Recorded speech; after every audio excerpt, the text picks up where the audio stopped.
봤었습니다. 9장을. 9장 볼 적에 중요한 것이 이제 하늘에서 떨어진 별, 이 별을 이제 흔히들 이제 새벽별 또 뭐 이렇게 계명성 이렇게 말을 합니다. 그것은 성경에서는 언제나 사탄을 상징해요. 사탄을 상징하는 말이. 그래서 김재준 목사라는 분이 이제 박형용 목사에게는 3명의 제자가 있었어요. 하나, 박형용 목사에게 3명이 이제 하나는 김재준이고 하나는 우리가 저기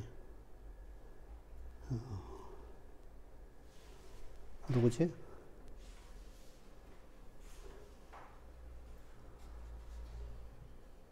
한경직 목사.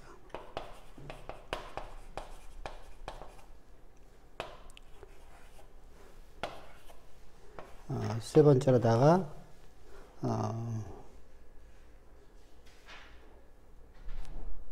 총신에 있었던 그 누구더라? 셋이 있었어요. 박mon데 이름 갑자기 생각 안 나네. 근데 이제 그러면은 이분 밑에서 조직신학을 배웠는데 이렇게 가고 이렇게 가버렸어요. 그래서 성경 유호설이다 이렇게 말합니다. 성경은 하나님 말씀을 포함한다라는 말을 하는 것이죠. 성경에 오류가 있다는 겁니다. 성경에 오류가 있으면은 문제가 뭐가 되죠?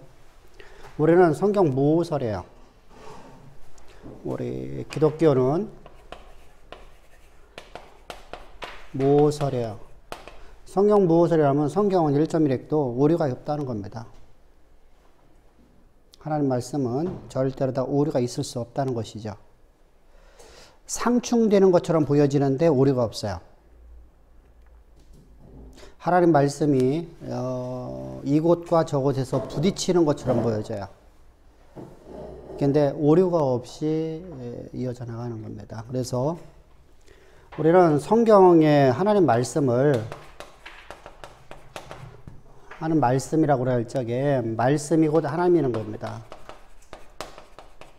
하나님이시다. 말씀하신 분이 하나님이 아니에요. 말씀하신 분이 하나님이 아니라 말씀이 곧 하나님이세요.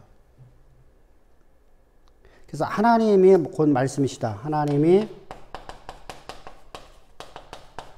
말씀이시다. 이게 돼야 돼요. 이게 성경 모습이에요. 그런데 우리가 흔히들 하나님께 말씀하신 말씀은 하나님 말씀입니다. 이렇게 말을 하거든요.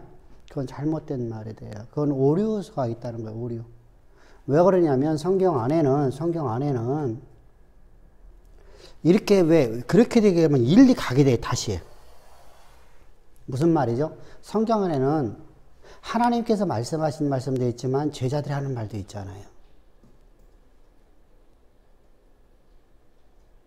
특별히 사복음서를 보게 되면 사복음서에서 제자들과 대화하는 내용이 있잖아요. 또 우리가 요한복음을 보게 되면 요한의 신앙관이 들어있다고 하잖아요. 그죠? 바울이 내가 너희에게 이렇게 말하잖아요. 그럼 이것을 뭐로 볼까 하는 것이죠. 근데 성경에 하나님 말씀은 곧 하나님이시다 라는 것이 돼야 돼요. 그래야지 오류가 없어요. 오류가 있다라고 생각하는, 그래요. 하나님 말씀을 포함한다. 그러니까 하나님 말씀이 아닌 것도 있다고 생각을 하는 거예요. 제자들은 사람들의 말이 있다고 생각하는 거예요. 사람의 사상이 들어있다. 그래서 베드로 사도나 바울 사도가 말하는 말은 자기 사상이 들어있다. 이렇게 되는 겁니다. 그렇기 때문에 자유주의로 빠져버리는 거예요. 그러니까 예수 그리스도를 십자가를 도를 말하는데 이것은 십자가 도 언제 예수님께서 하나님께서 십자가 도가 복음이라고 했냐? 없다는 거예요. 그거는 바울의 사상이라는 겁니다. 그래서 예수를 부인해 버려요. 예수는 어떤 분이라고 하죠? 이쪽에서는요. 여기는 우리가 뭐냐 기장이에요. 기장. 여기는 뭐죠? 여기는 저기 통합 측이에요. 그럼 여기서 말하는 것은 바로 이 얘기거든요. 이 얘기를 하는데 이들이 갖고 있는 신앙관이에요. 기장은 이렇게 갑니다. 그래서 자유주의 신앙이라고 하죠. 그러니까 어떻게 되죠? 예수를 믿어 구원받는 게 아니니까 이렇게 하든 저렇게 하든 아무렇게나 하더라도 우리가 신을 만날 수 있다. 어떤 길을 가더라도. 내가 거기서 최고의 고지에 다다르면. 그래서 우리가 음악을 하더라도 음악의 최고 고지로 올라가면 신을 만날 수 있고 이렇게 말하는 겁니다. 뉴 에이지가 되죠. 한경직 쪽에서는 뭐라고 하죠? 우리가 잘 알고 있듯이 창조를 부인하잖아요. 창조를 부인해버려요. 창조를 부인해버리면 어떤 문제가 나오죠? 말씀이고도 하나님이 될 수가 없잖아요. 지금. 창조를 부인하니까 뭐냐면 만들어진, 원래부터 존재하는. 그러면은 전능한 신이 돼버려요. 누가? 하나님이. 왜냐하면 원래부터 있던 것을, 이건 뭐예요? 사원소, 불, 물, 공기, 또 뭐가 있죠? 흙. 흙이 원래부터 존재하고 있는 것을 가지고서 만들었다. 그러니까 뭐가 말이죠? 첫 번째,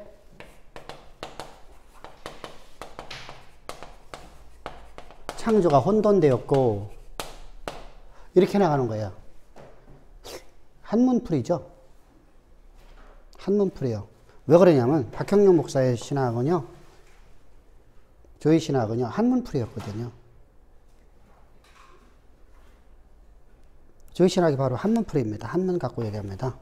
그러니까 혼돈되었고, 공허하니까. 첫 번째 창조가 실패네요. 실패했어. 그래서 두 번째 창조가 일어나는 거예요. 그래서 1절과 2절을 따르게 보는 것입니다. 창세기 1장이죠. 이런 식으로 나오게 되면 이제 성경에 오류가 있는 것이죠. 근데 그게 아니라 성경은 무효하다. 우리가 그래서 혼돈과 공허는 그런 의미가 아니다. 그런 의미가 아니다. 원어로 보면 어떤 뜻을 갖고 있었죠? 하나님께서 만드신 것이 아직 틀이 잡혀지지 않았고 내용물이 아직 없었더라. 틀이 아직 안 잡혀있고 뭐가 없어요? 내용물이 없더라. 공허하더라. 아무것도 없더라. 내용물이 없더라. 그래서 하나님께서 그곳에다가 만물을 채워넣으시더라. 그러니까 땅을 만드셨는데 땅에다가, 하늘을 만드셨는데 하늘에다가, 그래서 궁창과 땅을 만드셨잖아요. 그죠? 하늘과 땅을 만드셨어요. 그래서 그곳에다 하나님께서 이제 하늘에다 채워넣으시고 땅에다 채워넣으시고 바다에 채워넣으시고 이렇게 채워넣으시는 것이 이제 하나님께서 창조하시는 모습이 그게 엿새 동안 창조하시는 내용입니다. 그리고 인간을 맨 나중에 창조했어요. 그리고 인간이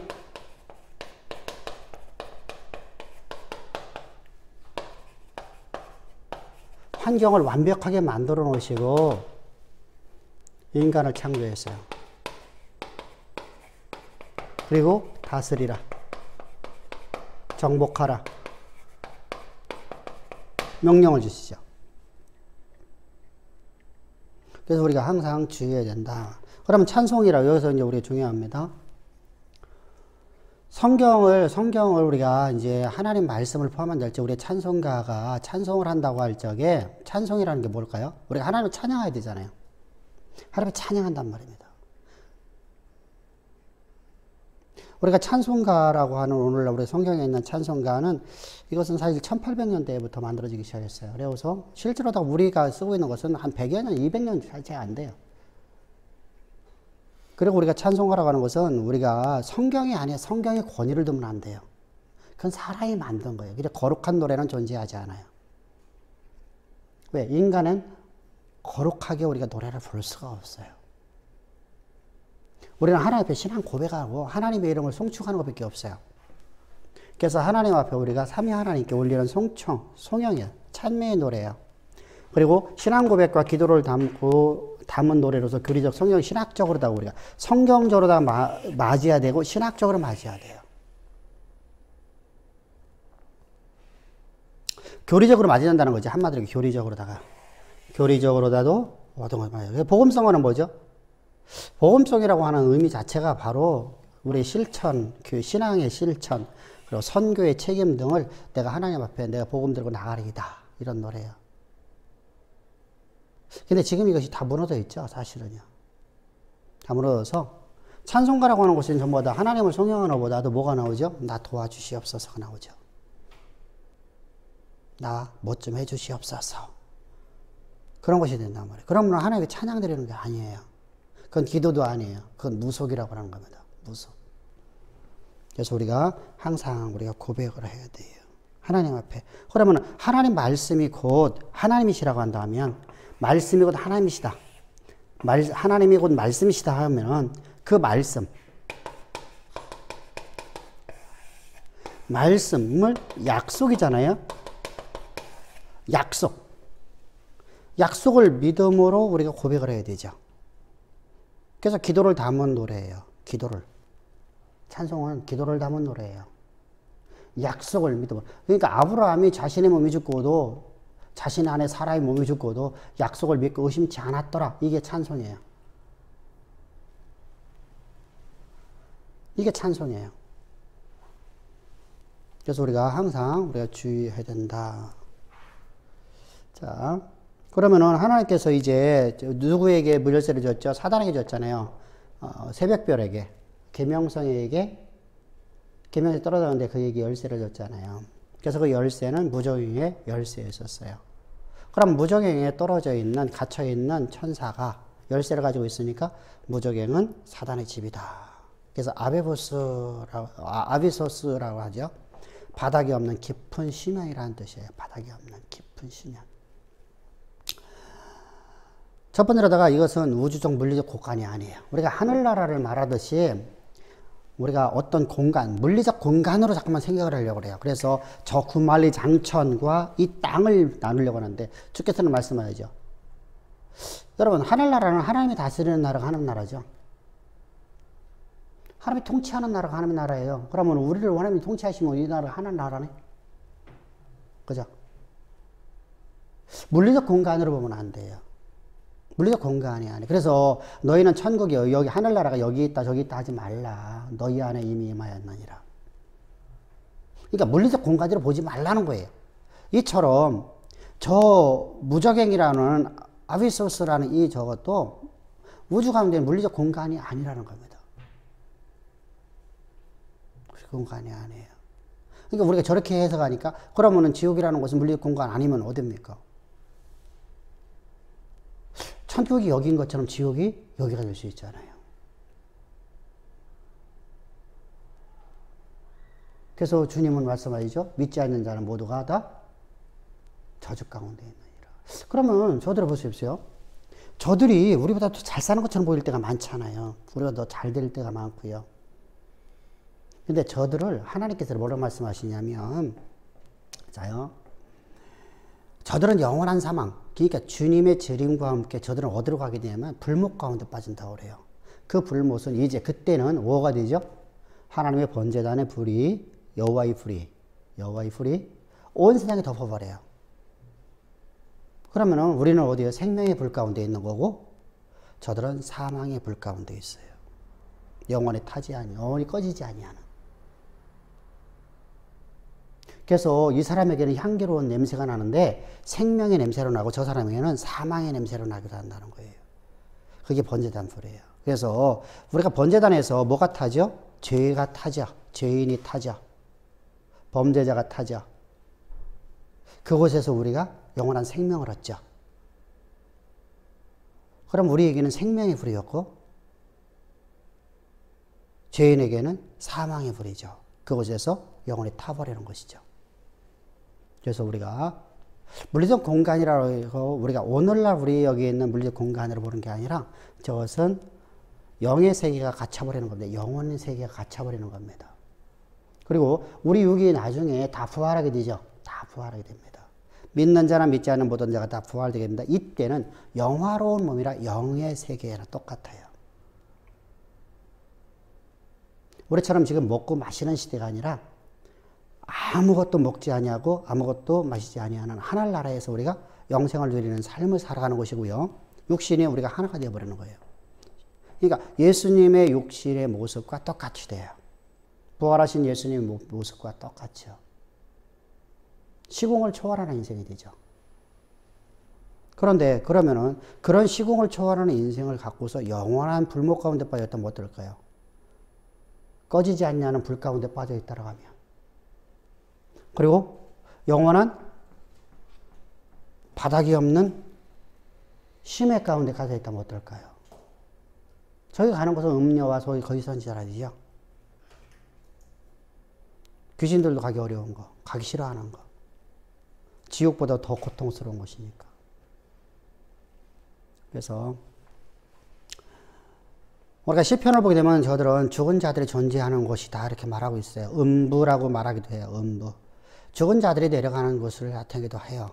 근데 저것은 바로 이제 우리가 주님의 재림하실 때, 그때 저 무덤에, 저 음부에 우리가 모두가 다 들어가는 겁니다. 믿지 않는 자들이. 특별히 거짓 선지자들이. 그래서 우리가 지난 시간에 여기를 봤던 거고요. 여기서 황충이라고 하는 것은 뭐냐면 황충이 나온다고 하는데 황충은 뭐죠?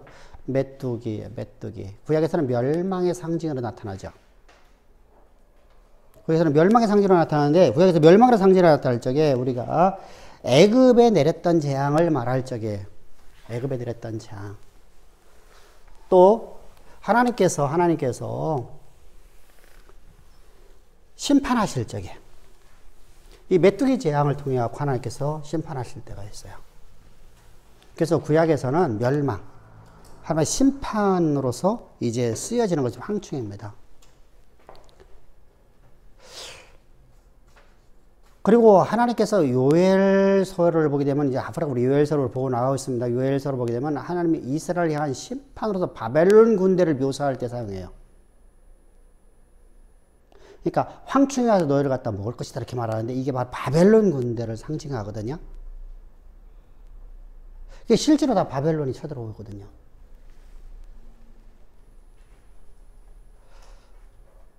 그래서 우리가 그런데 3절을 보게 되면은 이렇게 말씀하죠. 3절 한번 다시 읽어봅시다. 또 황충이 연기 가운데로부터 땅 위에 나오는 그들이 땅에 있는 정갈의 권세와 같은 권세를 받았더라. 이어서 그들에게 이르시되 땅에 풀이나 푸른 것이나 각종 수목은 해하지 말고 오직 이마에. 참 묘하죠. 근데 거기서 보면은 뭔가를 해하지 말라고 그래요, 그죠? 자연은 해하지 말라고 하잖아요, 그죠? 자연. 그럼 자연은 뭐냐? 자연은 인간이 꼭 필요한 거예요. 그래서 하나님께서 거해하지 말라고 그래요. 그래서 우리가 뒤에서 보게 되면은 뒤에서도 말씀하고 있으면은 땅의 풀이나 푸른 것이나 각종 수목을 해하지 말라. 하나님께서 창조의 목적이 뭐였었죠? 하나님께서 그것을 우리가 정복하고 다스리는 자로 하나님께서 우리에게 준 거잖아요. 그죠? 그래서 하나님이 우리를 철저히 보호하신다는 개념이에요. 그러니까 그걸 해하지 말라는 얘기는 뭐죠? 인간이 살아갈 수 있는 환경을 그대로 두라는 겁니다. 우리를 하나님 철저히 보호하신다는 거죠. 하나님 우리를 철저히 보호하신다. 그런데 하나님의 일을 맡지 않은 사람들은 어떠냐? 그들은 어떻죠? 하나님의 일 맡지 못한 사람들? 우리 하나님의 일을 맞은 6월절에서 출애굽기 때 6월절 날 그 인방의 피를 인방과 문 좌우설주에 바른 자들은 죽음의 사자가 넘어갔잖아요. 그죠? 근데 일 맞지 않은 사람들은 다 죽었습니다. 그래서 똑같습니다.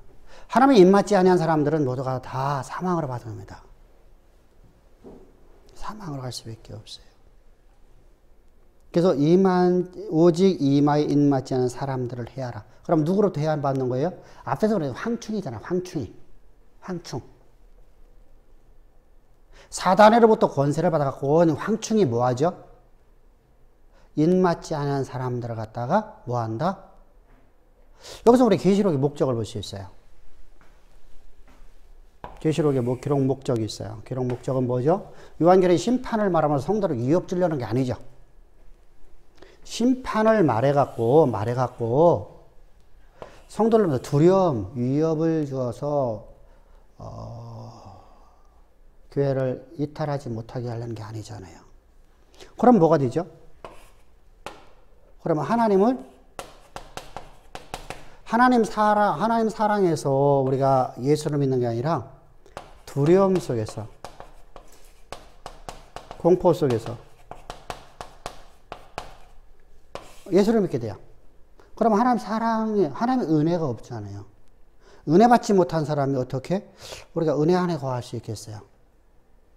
그래서 하나님께서는 그런 의미로다가 성경 기록한 게 아니에요. 근데 많은 사람들이 계시록을 하면서 계시록을 자꾸만 이렇게 가려고 그래요.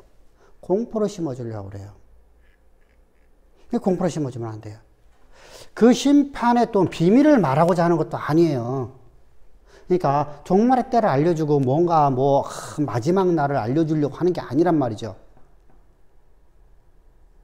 그건 무슨 말이냐면 교회를 대적하는 세력, 지금 세상의 모든 세력이 교회를 대적하는 세력들이 아무리 강하고 아무리 크다 할지라도, 우리가 가히 상상할 수 없이 크다 할지라도 하나님께서는 철저하게 당신의 철저한 능력으로서, 하나님의 권세로서, 능치 못함이 없는 하나님의 그 놀라운 역사로서 철저히 보호하신다는 겁니다. 철저히 보호하신다. 그렇다면 우리가 그 말을 들었다가 하면 1세기에 순교나 또는 환란 속에 있는 성도들에게, 1세기 이때가 언제 있었다고 했죠? 계시록이 있었죠? 95년경이니까 지금 누구의 핍박으로 말해서 수많은 사람이 순교당하고 있을 때예요? 도미티안 황제 때죠. 로마의 2차 대핍박 때입니다. 그래서 그들에게 너희들 하나님만 구하라, 하나님 구하라. 절대로 너희 멸망되지 않는다. 그래서 하나님께서 교회를 완벽하게 보호하신다는 메시지가 있습니다. 메시지.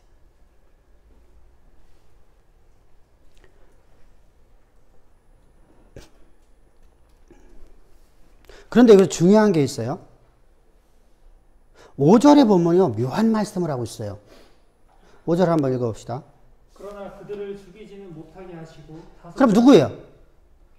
이마에 입맞지 않은 사람들. 이 사람들이야. 이 사람들을 죽이지를 못하게 하고 뭐만 한다? 괴롭게 한다는 거예요. 이게 이제 무섭습니다. 사람이라는 존재가 차라리 죽는 게 나았을 때가 있거든요. 너무 고통스러워하고요. 고통이 너무 뼈저리면 사람들이 그러거든요. 차라리 나 죽여달라고 하거든요. 그러니까 나가 죽음이라는 것은 우리 사람들이 생각하기로다가는 뭐죠? 아무것도 없어지는 무의 세계로 돌아간다고 생각을 하거든요. 그럼 고통도 모든 것도 다 사라져버리고 나도 사라져버리고 모든 것 다 사라져버린다. 세상도 나도 모든 것 다 사라지면 생각을 하거든요. 그런데 고통만 계속 준다는 거예요. 이게 불못이에요. 이게 하나님의 심판이에요. 죽이지 못하고. 입맞지? 그 이유가 뭐냐? 그러면은 당신은 뭐죠? 자, 그것이 우리가 최후의 종말 얘기했었고, 그럼 오늘 우리의 삶 속에서 입맞지 않은 사람들을 죽이지 않는 이유가 뭐래요? 그들이 십자가에 구속의 은총을 받고 저들이 전도의 대상이라는 겁니다. 자, 여기서 음녀나 거짓 선지자는 반드시 죽이라고 합니다. 성경은요. 근데 성도들은 일반 백성들에 의해서는 입맞지 않은 사람들에도 죽이지 말라고 합니다. 그들은 뭐라는 거죠? 예수 그리스도께서 십자가에서 피 뿌려 죽으신 것이 단순하게 나만을 위해 죽으신 게 아니잖아요. 온 세상을 위함이라. 온 세상. 요한일서 2장 2절에서 말씀하시죠. 온 세상을 위하심이라. 그래서 하나님은 오직 당신의 하나밖에 없는 독생자 예수를 십자가 못 박혀 죽기까지 하셨는데 왜 그랬죠? 온 세상을 구원하시기 위해서.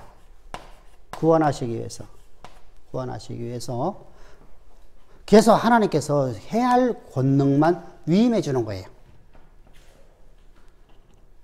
그런 사람들을 입맞지 않은 사람들을 갖다 해할 예수의 십자가의 피값으로 그 피에 이마에 문사우설주에 이런 얘기죠. 묻지 않은 사람들은 구원의 대상이기 때문에 하는 겁니다. 그래서 그들에게 아직도 그럼 여기서 괴롭게 한다는 단어가 바로 엄청나게 힘들게 만들어주겠다는 것이요. 시금석으로 금속을 순도를 시험하다라는 뜻이거든요. 그럼 언제까지냐? 5달 동안. 이 한계적이네요. 그죠? 한시적이네요. 한시적이에요. 이게 영원토록 우리를 갖다 저들 갖다가 내버려 둔다는 게 아니라 한시적으로 안 한다. 한시적으로다가. 여기서 5달이라는 것은 우리가 실제로 5살 개념이 아니라 한시적으로.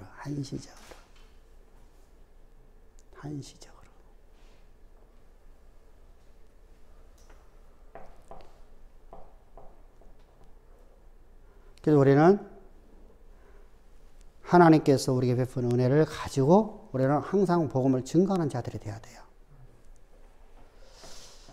그러면서 이제 우리가 그 사단은 긴 머리를 가졌어요. 긴 머리. 그런데 그 긴 머리는 음녀라고 하고 있어요. 음녀. 그래서 이제 음녀라는 단어가 어떤 의미인가를 조금 이해를 하고 가야 돼요. 자, 음녀는 고린도전서에서 다시 말하고 있어요. 고린도전서 11장 14절, 15절을 보게 되면 여자의 머리 얘기에 나왔잖아요. 그죠? 긴 머리에 대해서. 예. 남자의 긴 머리는 남색하는 자 중에 여인의 역할하는 자예요. 호모죠, 호모. 게이들을 얘기하는 거예요, 게이들. 게이들 이제 여자 역할을 하는 남자. 여자의 짧은 머리는 당신은 창녀의 모습이에요. 1세기에 로마 사회 속에서의 모습이에요. 그러니까 우리가 옛날에 머리를 이렇게 일반 가정주부, 일반인들의 머리와 기생들의 머리는 전혀 달랐죠. 머리 모양을 보고서 저 사람이 기생인지 아닌지를 알 수 있잖아요. 또 우리가 남자들이 갓을 쓰고 있는 모습을 보면서 저 사람이 양반인지 양반이 아닌지를 알 수 있었잖아요.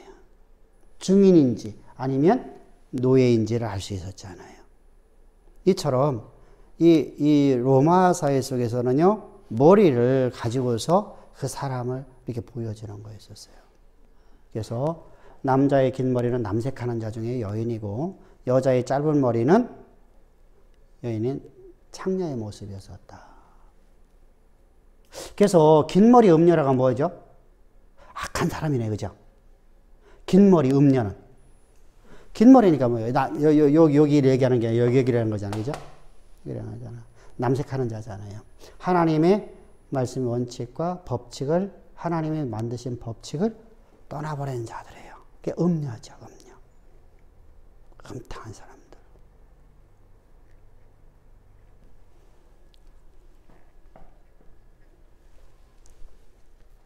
우리 지난 역과장 했던 것 같아요, 그죠? 역과장에서 아닌가? 더 했나? 3절부터 시작하는 거. 그래요? 또. 황충부터 다시 하신다고. 그랬었어?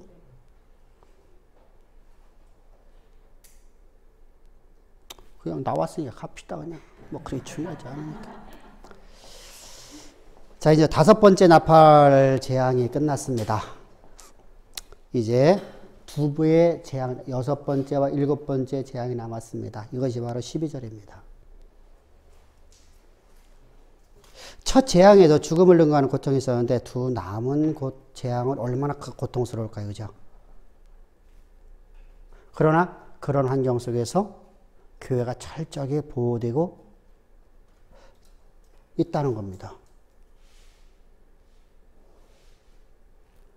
그럼 우리가 교회가 보호될 뿐만 아니라 그때 우리가 뭘 해야 되라는 거였지. 앞에서 우리가 말했듯이 입맞지 않은 사람들을 갖다 그들에게 복음을 증거해서 저들을 입맞은 자, 예수의 십자가의 피값으로 말미암아 구원받은 자 만들라는 것이죠. 입맞은 자, 예수의 피값으로 구원받은 사람. 예수의 피로 말미암아서 나의 나됨이 예수와 함께 십자가 못 박혀 죽고 오늘 내가 산 것은 내 안에 그렇지만 살아있는 사람. 그럼 우리가 뭐죠? 그래서 우리에게 제3의 권세를 주셨죠. 믿는 자들에게 모든 자들에게 제3의 권세를 주셨어요. 그래서 우리가 전하면 우리가 누구든지 네 죄든지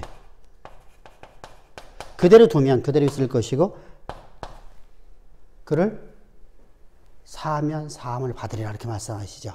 그러면 우리가 무엇으로다가 죄 사함을 줄 수 있죠? 죄 사함은 오직 그렇게 십자가예요. 십자가의 피예요. 그럼 이 피를 증거하는 말을 해요. 증거하는 말을 해서 우리가 베드로에게 말씀을 주는데 훗날 오순절 마가다락방의 성령의 강림 사건 이후에 베드로 사도는 수많은 사람들에게 복음을 증거, 예수의 피를 증거했습니다. 예수의 피를 증거함으로 말해서 그들이 다 죄사함을 받게 되죠. 죄사함의 능력은 예수의 피밖에 없어요. 구약에서는 뭐죠? 구약에서는 예수의 피를 상징하고 있는 모형으로 그림자로 온 짐승의 피로서 죄사함을 받는 거예요. 다른 방법은 없어요. 피 없이는. 그래서 항상 우리가 죄사함을 얘기할 때마다 피, 어디요? 레위기 17장 11절에서 육체의 생명은 피에 있음이라 그 피가 너희 죄를 사하느니라. 이 말씀을 항상 갖고 있어야 돼요. 레위기 17장 11절에서 말씀하시는 말씀은 이 피로 말미암아서 제사함 받는 거예요. 그러면은 구약에서는 하나님께서 우리에게 주신 어린 양의 피로, 신약에는 유월절 어린 양의 예수의 피로서 우리의 죄가 사함 받는 겁니다. 그럼 그 십자가의 피를 증거하는 말을 인해서 죄 사함 받지 다른 방법은 없어요.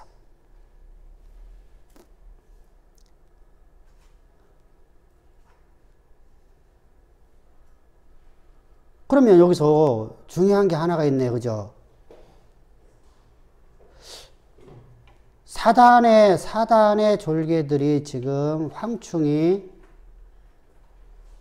수많은 교회를 핍박하고 있고 세상을 어렵게 하고 그들이 하고 있는 시대 속에서 입맞지 못한 사람들에게 복음을 증거할 수 있는 기회를 준다는 이게 무슨 말이냐면 지금 우리가 종말의 시대에 살고 있는데 이 종말의 시대 때를 하나님께 만드신 이유가 뭐라는 거예요?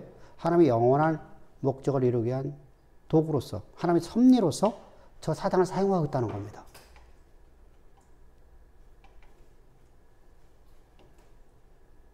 하나님께서 사단을 사용하셔서 종말의 도구로 사용하겠다는 거예요. 이게 하나님의 섭리입니다.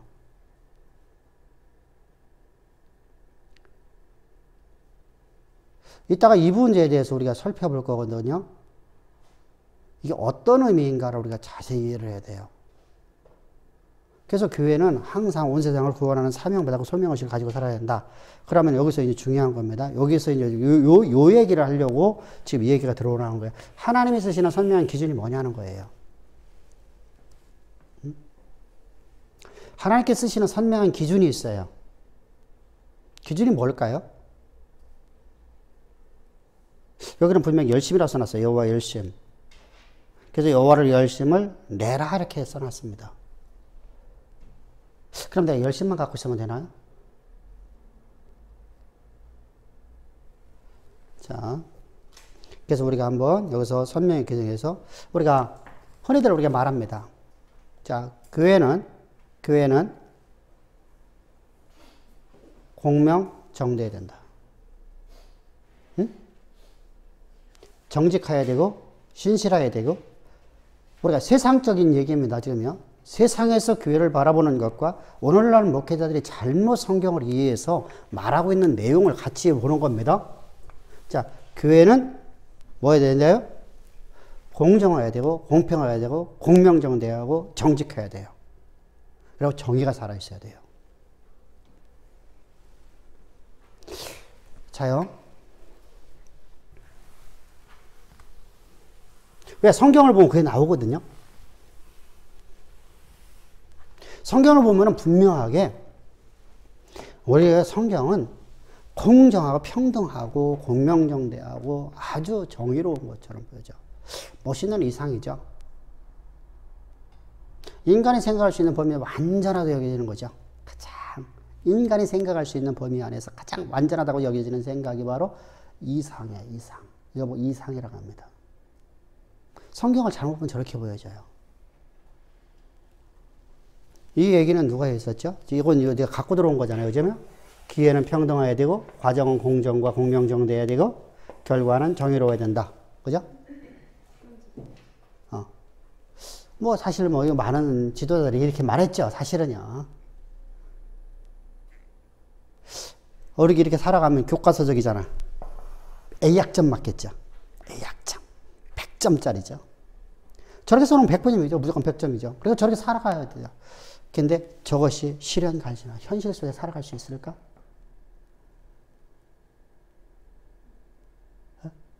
저렇게 살 수 있는 사람 단 한 사람 있을까 없을까? 성경은 저렇게 살라고 할까? 우리 저렇게 살려고 몸부림쳐야 돼요. 근데 저렇게 살 수가 없어요.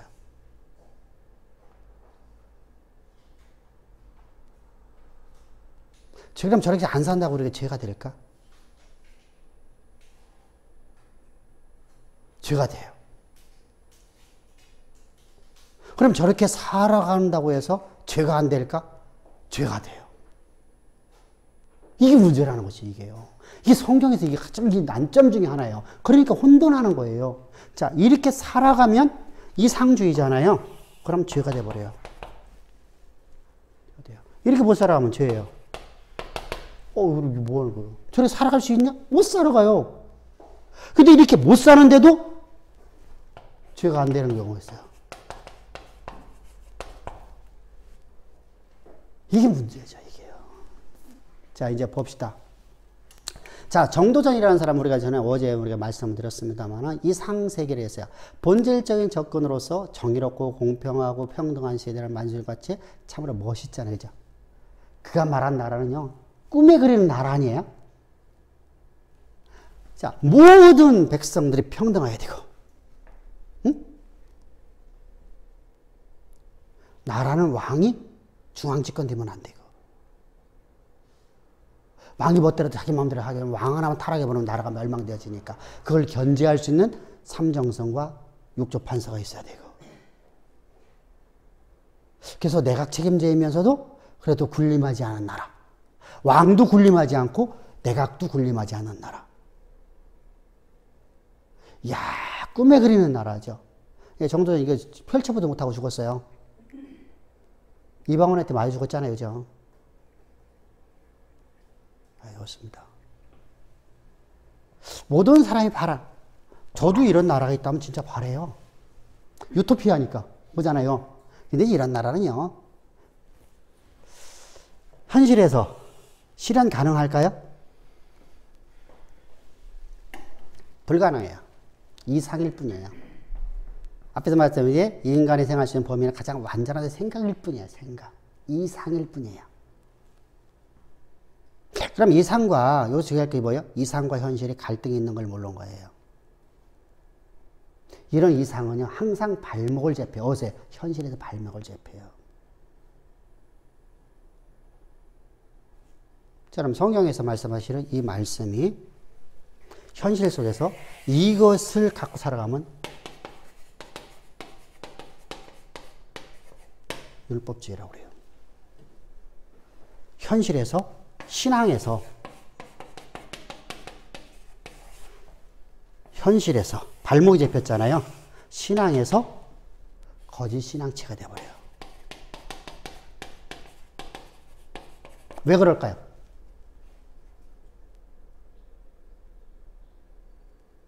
이유가 뭘까요? 이 잣대를 가지고, 이 잣대를 갖고 모든 걸 판단해요. 그러면 뭐가 나오죠? 다윗은 구원이 없어요. 이해가 됐죠? 이 잣대, 이게 뭐냐면 이 이상은 현실과 항상 갈등이 있다는 거예요. 이걸 지금 제가 성경적으로 얘기해 보려고 하는 거잖아요. 세상의 이야기를 갖고 세상에서의 이 뭐라 가지고 보고 세상에서의 리더십을 갖고 우리가 성경적인 리더십으로 바꿔보려고 하는 거예요. 바꿔보는 거예요. 모세라는 인생이 이 상을 갖고 살았다고 하면 그는 율법주의로서 백성들을 아무도 가나안 땅을 들어가지 못해요. 그죠? 이 잣대를 갖고서 모세가 자 다윗뿐만 아니라 모세가 이 잣대로서 백성을 봐요. 그러면 어느 누가 구원으로 갈 수 있겠어요? 그죠? 이건 이상주의일 뿐이에요. 그러니까 성경은 우리 이상주의를 말하는 게 아니에요. 그 두 가지를 다 갖고 얘기하는 거예요. 두 가지를 다 가지고.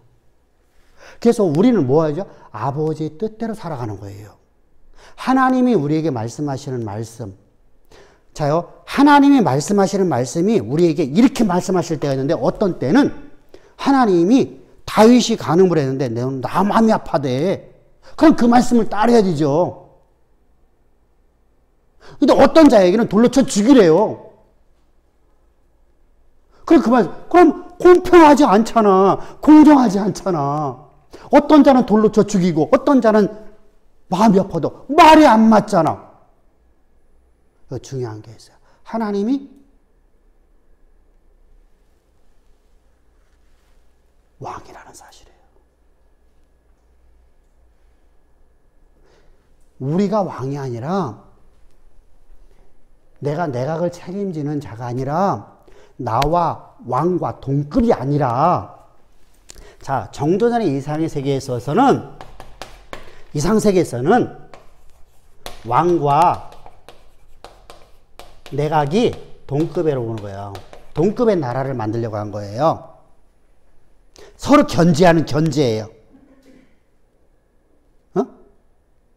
서로 견제를 하려고 하니까 왕이 하는 일을 갖다가 내가 태클을 걸 수가 있어요. 삼정승이 하는 것을 갖다 왕이 태클을 걸 수가 있어요. 그래서 서로 타협을 해 나가는 거예요. 타협. 그럼 타협을 해 나가니까 뭐가 나오죠? 여기서 중요한 이유가 왜 그래? 이해가 왜 나오죠? 이게 나오는 이유가 있어요. 자, 성공가도를 다닌 사람은 자, 이 성계는 성공가도를 다닌 사람이 아니에요. 성공가도를 다닌 사람이에요. 그 인생 속에 한 번도 전쟁에 패해본 적이 없어요. 야전사령관으로서 최고의 장군이에요. 자요, 우리가 독일군이 미군하고 싸울 적에 이겼어요. 근데 영국군하고 싸울 적에 질 수 있어요. 그죠? 왜? 전술이 다르니까. 우리가 똑같은 게 뭐냐면요. 삼국지를 우리가 보게 되면 삼국지에서 어떤 군대하고 싸우면 이기는데 어떤 군대하고 싸우면 져요. 조조도 그랬죠. 항상 백전백승이 없어요. 근데 이성계는 어떤 사람이죠? 성공가들을 다른 사람이에요. 여진족하고 싸우면 여진족을 이겼고요. 흉노족을 싸우면 흉노족하고 이겼고요. 중국군하고 싸우면 중국군을 이겼어요. 백전백승의 사람이에요. 자, 승리한 사람이에요. 정도전. 약간 성공가들을 다는 사람이에요. 자, 성공가들을 다는 사람들은 그게 자기의 강점이죠. 진짜 중요해요. 성공가들을 다녀야 돼요. 정인이 알았지? 다녀야 돼요. 그런데 중요한 게 있어. 내 정체성을 항상 잊지 말아야 돼. 내가 뭐가 된다는? 신하, 종이라는 정체성을 잃지 말아야 돼. 근데 지금 정도전이 뭘 잃어버렸어요? 종이라는 왕의 종이라는 것을 잃어버렸어요. 그러면 어떤 문제가 나오죠? 내가 갖고 있는 강점이 내게 뭐가 돼요? 최대 약점이 돼버려요. 이걸 이렇게 표현하면 딱 좋아요. 사자는 만수의 왕, 백수의 왕이에요. 백수. 근데 사자는 놀다 죽는 법이 없어요. 뭐 하다 죽죠? 뭐 하다 죽어요? 사자는 뭐 하다 죽어요? 뭐 때문에 죽어? 늙어서 자연 사는 경우도 있어요. 그죠? 그런데 보편적으로다가 뭐 하다 죽어요? 사냥하다 죽어요. 사냥하다가 왜 죽죠? 백수의 왕인 사자는요, 다른 늑대나 개떼한테 잡혀 죽어요. 왜 죽냐면요, 사냥하다가 자만심 때문에 옆구리를 한번 뻥 쳤더니 갈비뼈가 나갔어요. 다리가 분들어졌어요. 잘못 맞아갖고 여기가 나가갖고 이빨이 나갔어요. 그럼 그것은요, 개떼한테 물려 죽는 거예요. 자기의 최고의 강점이 자기의 최고의 약점이라는 걸 항상 기억해야 돼요. 그러니까 사실은 신하는 왕에게 태클을 거는 존재가 아니잖아요. 그죠? 근데 이것은 성경적이에요. 근데 세상에서는 견제구가 있어야 되죠. 근데 세상적인 리더십이 교회 가운데 들어오면 이게 무서운 거예요. 어? 이게 무서운 거예요. 그러니까 지금 성경적 리더십과 세속적 리더십 함께 얘기하는 거예요. 혼동되면 안 돼요. 세속적인 리더십에서는요, 견제구가 필요해요.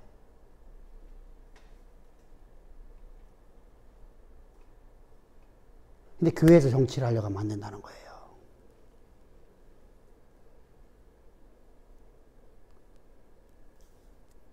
제가 먼저 본 총회에서 나온 이유 중에 하나가 바로 이 정치 때문에 나왔거든요.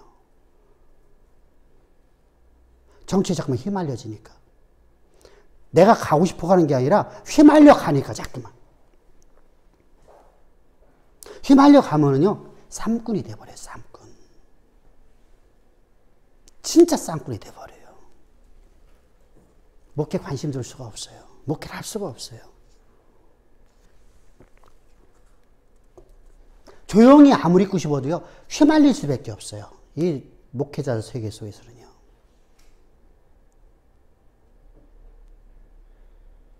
우리가 항상 주어야 돼요. 그래서 우리는요, 내가 최고의 나의 정체성을 항상 잃지 말라. 정체성을 잊지 말라. 자, 두 번째입니다. 자, 우리가 법을 만들면 이 법, 아까 우리가 봤는데 세상의 그 법이 이상주의인데 이것이 세상을 개혁시킬 수 있는 생각처럼 생각하잖아요. 세상을 바꿀 수 있는 걸 생각하잖아요. 그죠? 근데 우리가 김영란법을 만들어 봤어요. 그죠? 세상을 바꿔지지 않죠. 자, 우리가 부동산법을 만들어 봤어요. 세상을 바꾸는데 더 혼돈이 와버려요. 세상의 법은 이래요. 이상주의는 다 그래요. 사람들이 이렇게 생각을 해요. 학자들이 이렇게 생각을 해요. 이런 법만 만들면 부동산 정책을 우리가 집값 잡을 수 있고 모든 백성들이 편안하게 살 수 있을 겁니다. 세계 어떤 나라도 없어요. 그래서 이건 자율 경쟁 속에서 흘러가는 데를 둬야 되는데 이걸 자꾸만 건들려고 그래야 몰라갖고요. 지혜롭지 못한 거예요. 자요, 미국은 우리보다요, 우리가 여기 사는 것보다 훨씬 편안하게 살 수 있는 나라가 미국이에요. 물가가 워낙 싸니까요.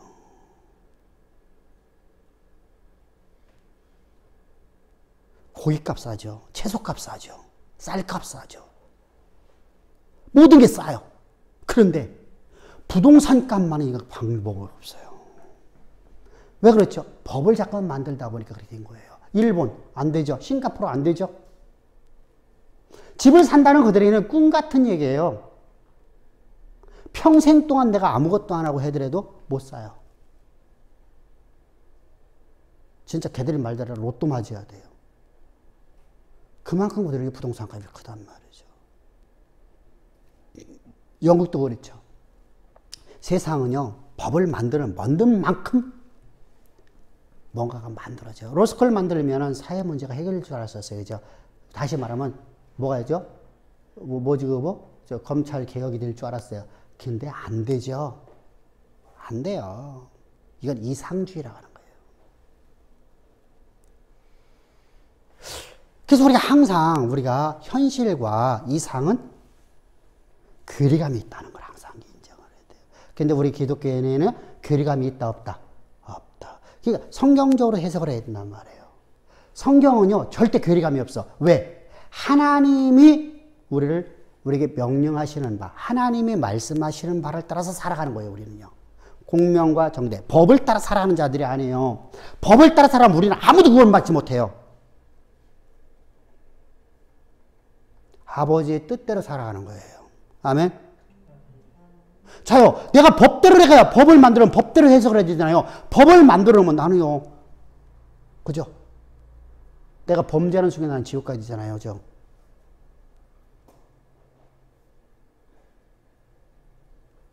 안 돼요. 그래서 우리는 현실주의자처럼 현실을 바라봐 매몰돼 버려요. 이스라엘 백성들이 그렇잖아요. 그렇다고 해서 현실주의가 되면 된다 안 된다. 현실주의자들은요 현실만 바라보다가 현실에 매몰돼 버려요. 그러니까 이것도 문제란 말이죠. 그게 세상이요. 세상이 왜 이래? 라고 하는 말이 맞는 얘기예요. 세상이 왜 이래? 우리는 꿈 같은 이야기가 이루어질 것 같은데 세상은 그렇지 못한다는 거예요. 그래서 그 노래가 참 나는 내에게는 많이 다가왔어요. 사실은요. 나 그의 맨 처음에 노래 들을 적에 뭐 저따위 노래가 다 있어. 테스 형하고래 나는 그랬는데 그 노래를 몇 번 들어봤어요. 고속도로 휴게소에서도 많이 들어봤고 또 이렇게 텔레비에서도 가끔 가다가 나오는 걸 보면서 먼저 번에 그 내가 그 양반을 좋아하거든요. 가수 중에 내가 그 양반만 내가 좋아하거든요. 그래서 그 양반 할 적에 보니까 야 테스 형 노래 불렀는데 그때 전곡을 들어봤어요. 처음으로다가 전곡을 들어봤는데 먼저 번에 한번 했었어요. 뭔가 특별 공연해 갖고 한번 했었어요. 그래서 그걸 갖다 전곡을 들어보는데 야 그래 맞다. 세상은 그렇구나. 왜 이래? 세상은 왜 이래? 근데 세상에 왜 이래? 맞은 것처럼요. 우리가 현실만 바라보면 현실에 매몰돼 버리고요. 이스라엘 백성들처럼요. 이상주의라면 이상주의에 내가 매몰돼 버려요. 현실과 괴리감 때문에 그냥 끝장나 버려요. 지금 우리가 그것을 우리가 경험해 봤잖아요. 계속해서요. 그래서 악파를 봤을 때 성공가 세 번째 성공가 되는 사람은 성공이라는 것 같아요. 그 강점에 자기 최악의 한계를 만들어 버린다. 네 번째입니다. 자, 공평과 정의와 평등이라는 원칙의 선을 그어놓고 이걸 절대 너무 안 된다라는 거 뭐라 했어요? 아까요? 장로유전 아니에요? 착각을 하면 안 돼요. 장로유전은요 공평과 정의와 평등이 없어요.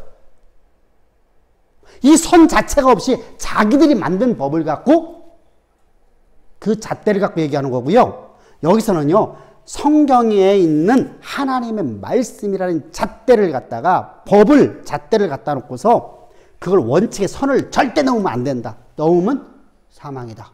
라고 정해놓은 것이 바로 율법주의라는 거예요. 그러니까 율법주의와 오늘날 율법주의와 지금 예수님이 말씀하시는 율법주의와 장로유전은 전혀 달라요. 전혀 달라요.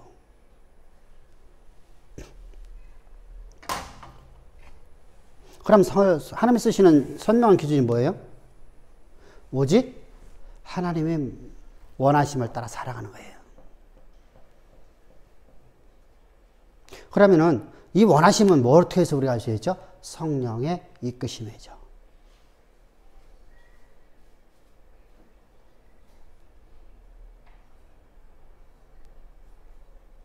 자, 말씀이 원칙대로 간다고 하면 이런 얘기예요. 하나님께서 이번에 전쟁하라 했어요. 그래 전쟁에 마주해 나갔어요. 그럼 다음에 또 마주해 나가야 되잖아요. 하나님 앞에 여쭐 필요가 없죠. 그죠? 너는 전쟁하라 하면 그 말씀만 따라 그 법을 기준 삼아야 돼. 그 기준에 선을 넘으면 안 돼. 근데 다윗은 항상 문제를 만날 때마다 하나님을 여쭈어요. 어떻게 할까요? 법을 몰라서요? 그건 아니잖아요. 여쭈어요. 우리 믿음의 선진들이 다 여쭈는 거예요. 자, 법의 잣대를 보면 이스라엘 백성들은 다 광야에서 다 죽어야 돼요. 그죠? 근데 모세는 그때 하나님 앞에 기도하죠. 하나님 그렇게 하면 안 됩니다. 하나님의 이름 때문에 안 됩니다. 라고 그거 당당히 요구하죠. 그러면은 선을 넘었네요. 선을 넘은 게 아니에요. 그거 뭐 사랑이라고 그래요. 사랑. 긍휼이라고 그래요. 긍휼, 사랑. 선을 넘는 게 아니에요. 백성을 사랑하는 마음, 아비됨의 마음이죠. 우리가 항상 말씀의 원칙을 따른다고 하니까 여기도 우리가 아까 그랬더니 법 기준을 말하는 게 아니라 우리가 세워놓은 기준선을 말하는 게 아니라 그러니까 우리가 기준선을 넘나들어 마음대로 넘나들어 그런 얘기가 아니잖아요. 그죠? 하나님의 성령의 감화감동 속에 성령의 이끄심을 따라 살아가는 거예요. 그러면 어떤 때는 공정이 사라진 것처럼 보일 때도 있어요. 그죠?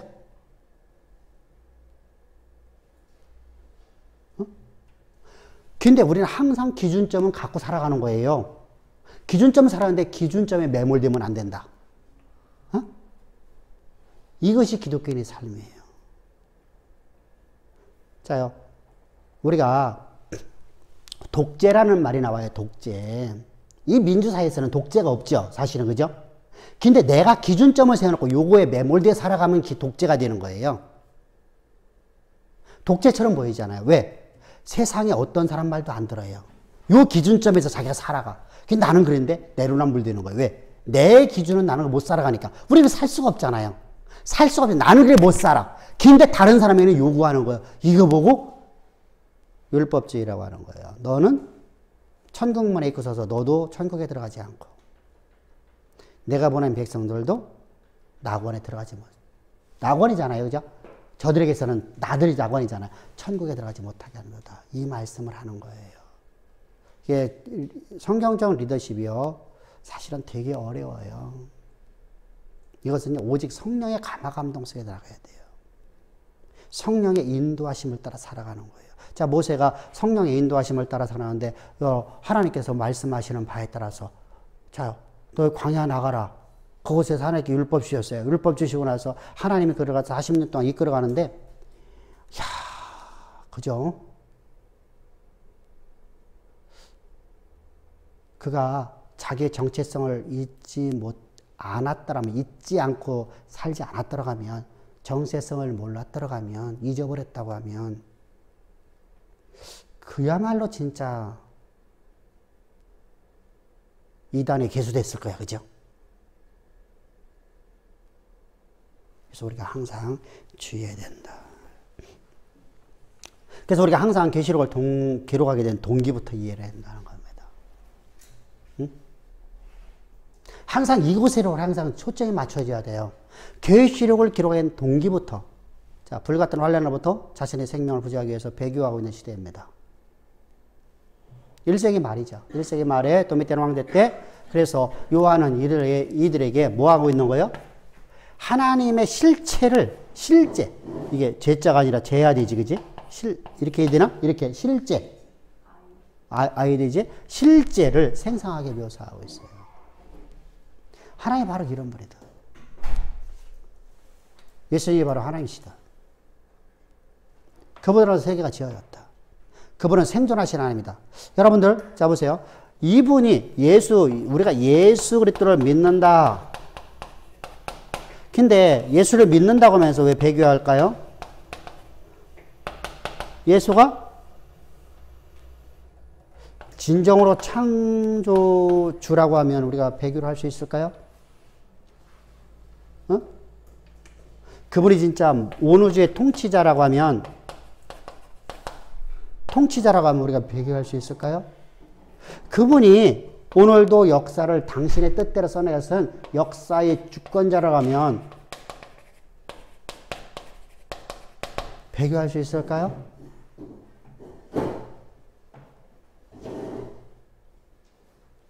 근데 그분이 더군다나 나를 위해서 십자가에서 피 뿌려 죽으신 우리 구원자라는 것이 확정된다고 하면 내가 그것을 내가 갖고 있다라고 하면 그래서 계시록에서 이미 1장부터 시작해서 예수의 피값으로 구원받은 무리들이라고 말하시죠.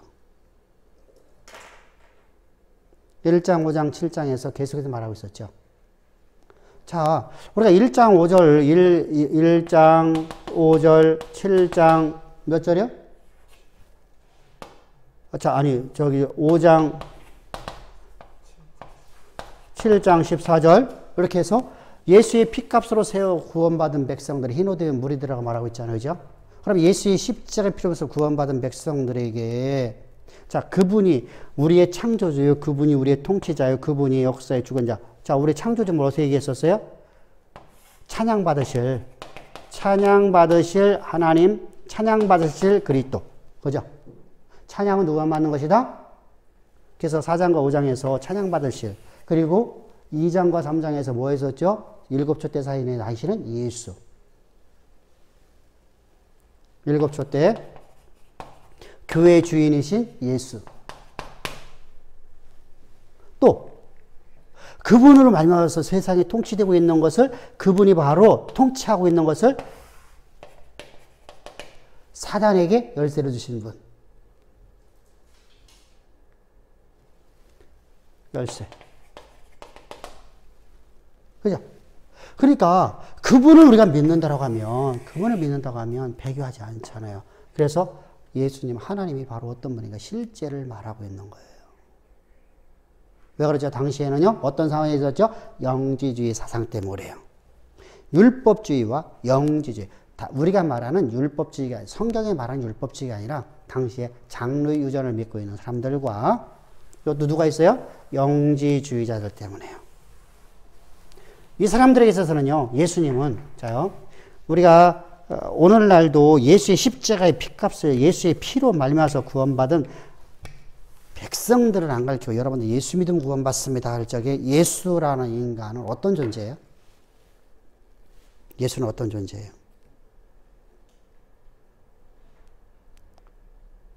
사실 모르잖아요. 그죠? 예수가 누군지도 모르잖아요. 막연하게 믿잖아요. 근데 지금 이 시대 속에서 영지주의가 뿌리 박혀 있는 시대거든요. 율법주의, 장로유전이 뿌리 박혀 있잖아요. 우리가 어쩔 수 없이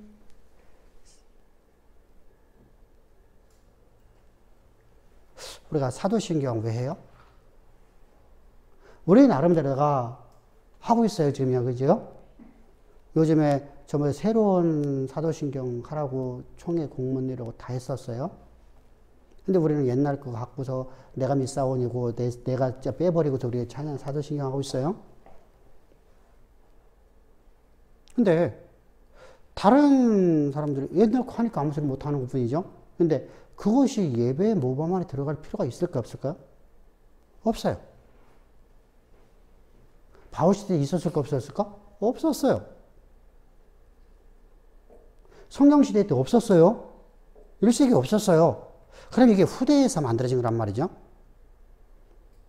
그럼 이건 뭐예요? 당시의 문화 때문에, 당시의 기독교의 잘못된 자들에게 잘못된 자들과 아닌 자들을 구별하기 위해서 만들어놨을 뿐이에요. 그럼 오늘날 그거 한다고 해서 이단이고 아니고 아니잖아요, 지금 모든, 왜, 심지어는 천주교가 다 하고 있잖아요. 응? 내가 보혜사라는 것도 한단 말이죠. 내가 보혜사라고 말하는 것도서도, 신천지서도요. 그럼 뭔가 좀 잘못됐잖아요. 그럼 지금은 그것이 여러분 아무런 의미가 없는 거거든요. 왜? 모든 이단들을 다 하고 있는데 뭐가 의미가 있어요? 근데 그걸 안 하면 이상한 교회로다 낙인 찍혀버려요. 그러니까 어쩔 수 없이 할 수밖에 없는 상황이 오는 거예요. 그래서 우리가 우리 나름대로다가 온전하게 복음하세요. 복음처럼. 찬양도 우리가 다 바꿔 사잖아요. 그러니까 그렇게 할 수밖에 없는 입장이 오는 거예요. 자, 그러면은 우리가 이제 교회법이야. 지금 교회법, 장로유전이란 말이죠. 교회법상 할 수밖에 없는 상황이 왔어요. 안 하면 이단으로 몰아버리니까. 이상한 곳으로 몰아버리니까. 주기도만 안 한다고 이상한 교회라고 말하잖아요. 근데 주기도만 할 수가 없어요. 그죠? 그것은 다 뜯어고칠 수가 없어요. 너무나. 그것은 이런 말이거든요. 너희는 이러한 방식을 따라 기도하라라는 거거든요. 지금 기도를 가르치면서 말씀하시는 거잖아. 그걸 예배에 마침표로 주는 게 아니잖아요. 근데 대부분의 교회에서 수요 예배라든가 철회 예배라든가 또는 새벽 기도에서 우리가 그런 예배의 마침표로 또 우리가 모임이라든가 구역 예배라든가 뭐해서 모든 거에서 예배의 마침표로다가 주기도문 하고 끝나요. 언제 주기도문 하라 했나요? 언제? 한 번도 한 적이 없어요. 사도신경을 해서 복음적으로 바꿀 수 있으니까. 그래서 우리가 그냥 하고 있는 것뿐입니다. 그래서 지금 요한 사도를 통해서 예수님의 실존을 알려주기 위해서 당시 유행하던 묵시적 표현 방법을 채용해서 계시록을 기록하는 거예요. 이게 무슨 말이냐면요. 당시의 문화 속에서 이해하기 가장 쉬운 방법으로. 응? 당시는 세상이, 자, 지금 우리나라뿐만 아니라 전 세계가 지금 어려움이 왔죠. 이게 좀만 가면요. 묵시문학이요. 또 세계를 흔들어요. 종말론이 또 나타나기 시작할 거예요. 이게 뭐 묵시문학인데 묵시문학이거든요. 그 당시의 문학 속에서 예수님이 어떤 분인가를 실존적으로 다 말해요. 실존으로 다. 하나님 나라가 실존하고 예수님의 실제를 상세하게 설명해 주는 것이 바로 계시록이에요. 그분이 이런 분이다. 그분이 바로 창조주요. 그분이 오늘의 통치자요. 그분이 당신의 주권을 갖고 영혼을 역사를 써내가시는 분이요. 그분은 바로 그 창조주요. 역사의 주권자요. 오늘의 통치자인 그분께서 우리를 위해서 십자가에서 피 뿌려주셔서 우리를 구원하신 분이시다. 그렇다면 내가 구원받은 자를 하나님께서 구원받은 교회를 예수의 피값으로 세워진 교회를 하나님께 파괴하시겠냐. 왜? 역사의 주권자는 그분이니까. 그분께서 교회를 보존하신다. 그래 두려워하지 말라. 아멘.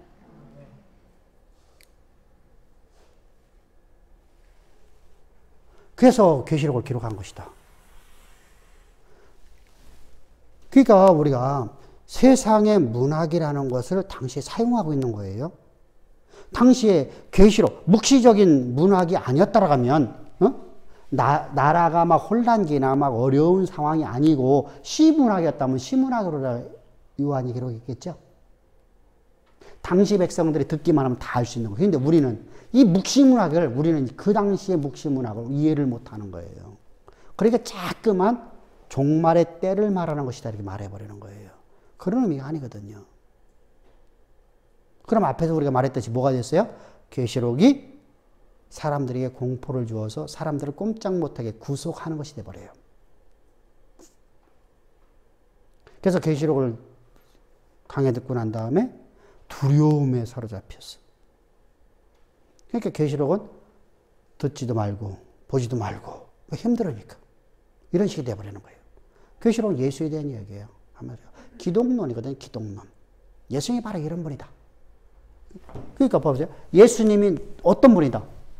예수님이 바로 실제를 상상해 보세요. 하나님의 실존을 얘기하고 묵시적인 표현을 해서 계시록을 기록해서 우리가 배교하지 말라 너희들. 예수의 피값으로 세워진 교회 아니냐. 예수의 생명이 되어 있지 않느냐. 예수님이 어떤 분인가. 그래서 기독론이라고 그래요. 계시록은 기독론. 그리고 교회론이에요.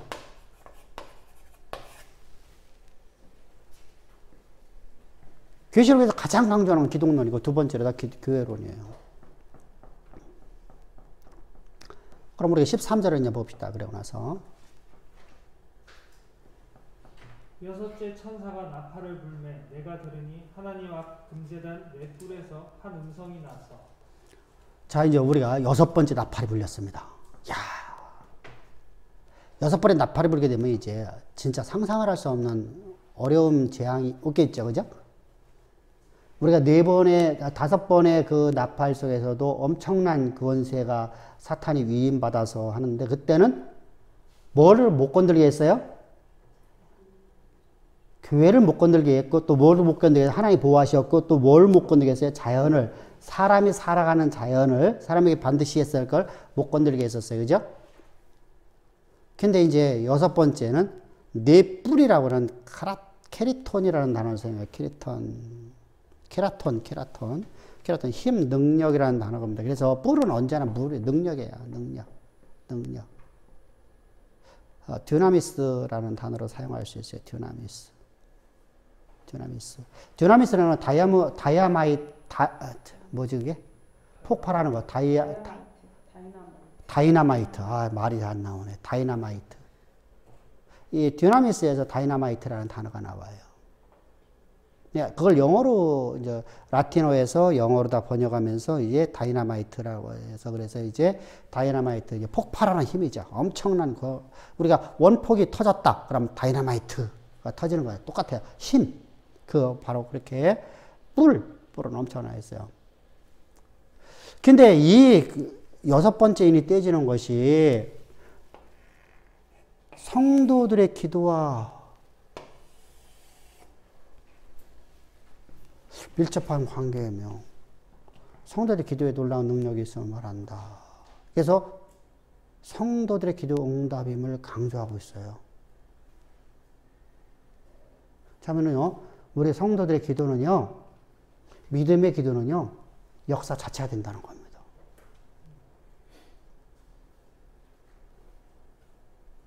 내가 원하는 걸 하는 게 아니잖아요. 그죠? 앞에서 우리가 말씀드렸듯이 기독교에는요, 그럴 때 종된 자로서 뭐 어떻게 살아야 되죠? 성령의 감화감동소의 성령의 인도함을 따라 살아가야 돼요. 그렇게 해서 우리가 하죠. 말씀으로 전신갑주 입어야 되죠. 우리가 말씀을 잘못 이해하니까 전신갑주 안 입으니까 앞에서 우리가 말했듯이 법이라는 기준 잣대를 딱 재놓고 요것에서 벗어나면 전부 다 죄 가운데 집어넣으려고 하죠.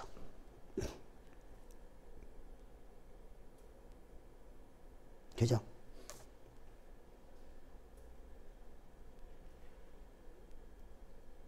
그러니까 잘못된 모습이 나오는 거예요.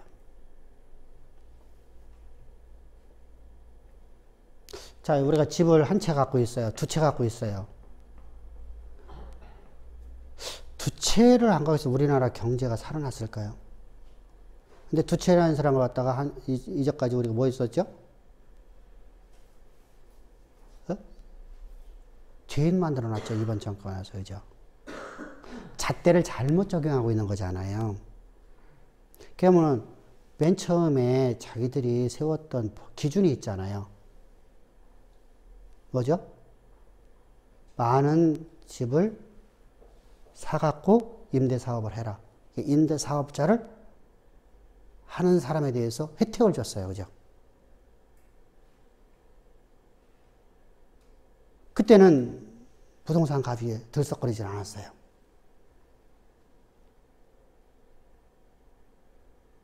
그리고 난 다음에 잣대를 만들어 놓고 내로남불 됐죠.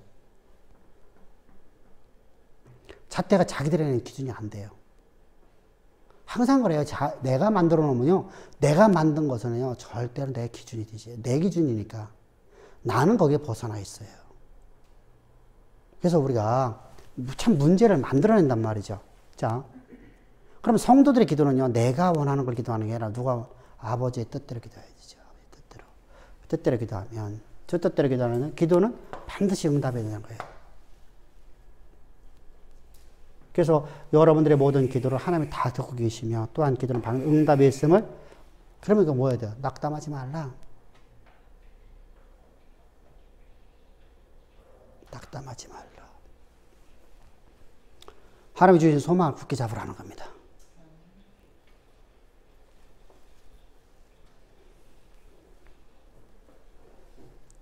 근데 여섯 번째 이 나팔 심판에서 이제 유브라데의 의미가 있어요. 유브라데 강의 의미가 있어요. 구약적 배경을 먼저 이해를 해야 돼요.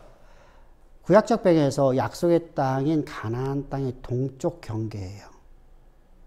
그래서 우리가 유브라데 강을 그냥 우리 동방의 박사들이라고 하죠. 응? 어디 사람들이에요? 바벨론 사람들.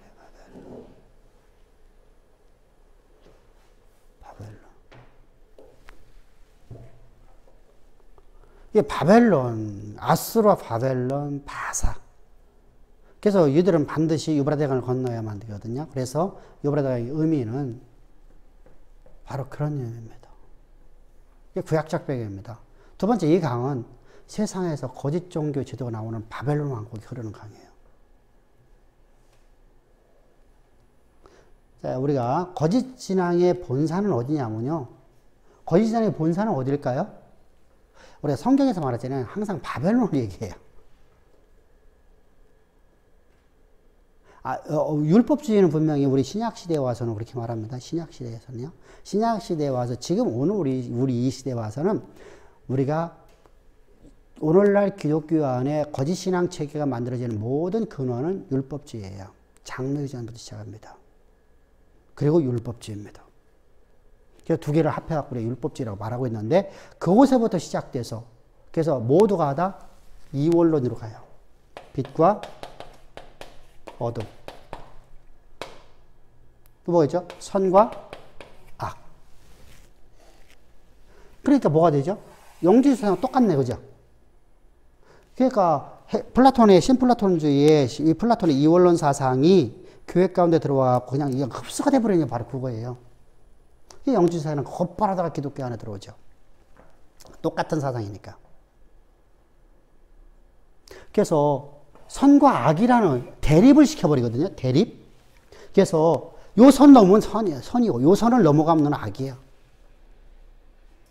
이것이 바로 기독교의 자 선을 넘을 수 있잖아요. 그죠? 그게 넘나드는 얘기가 아니잖아요. 넘을 수도 있잖아요.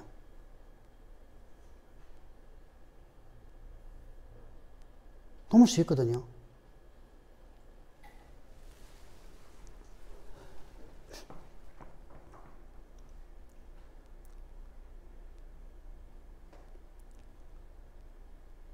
그래서 우리가 넘는 것을 그렇다고 해서 내가 내로남불로 넘으면 안 되죠. 그죠?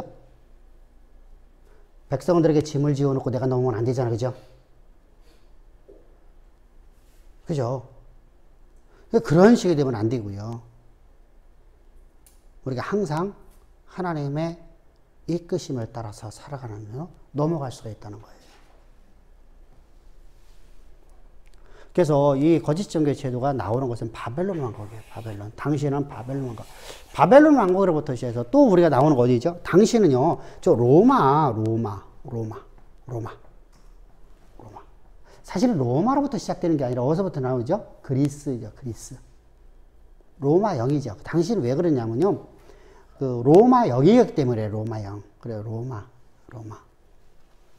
두 군데거든요. 로마와 바벨론입니다. 바벨론. 그래서 이것으로부터 이제 거짓 종교가 나오게 된다 이렇게 말합니다. 그래서 사교 의식이 발생한 것이다. 요 바벨론 제국이. 그래서 바벨론을 갖다가 항상 사단의 세력을 다 표현해요. 성경은요. 또 계시록에서 동일하게 표현하고 있는 사단의 세력을 누구 얘기하죠? 로마를 얘기할 적에 이렇게 말을 해요. 하나님을 대적하는 세력들. 바벨론과 로마 세력을 얘기합니다. 자, 로마 제국과 파르테 제국의 경계선으로서 이제, 그러니까, 자요, 이 파르티아는 어디죠? 파르티아는요? 지금 거기 어느 나라인지는 모르겠네. 인도 쪽에 들어가, 지금 인도. 그러니까,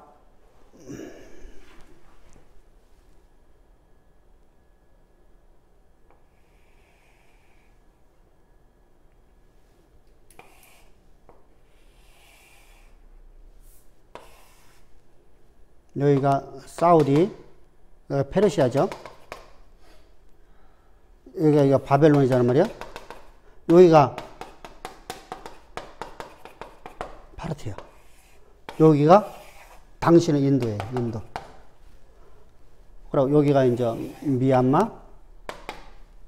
여기가 태국. 요 밑이가 캄보디아. 요쪽이 라오스, 요 위가 중국, 이렇게 나가죠. 중국. 이렇게 나갑니다. 파르티아가 지금 이란 쪽에 이란 쪽에 가깝죠. 지금 이란이죠. 이란 제국이요. 이렇게 커졌어요. 이렇게. 이게 다 이란 제국이에요. 이게 다 이란 제국이에요.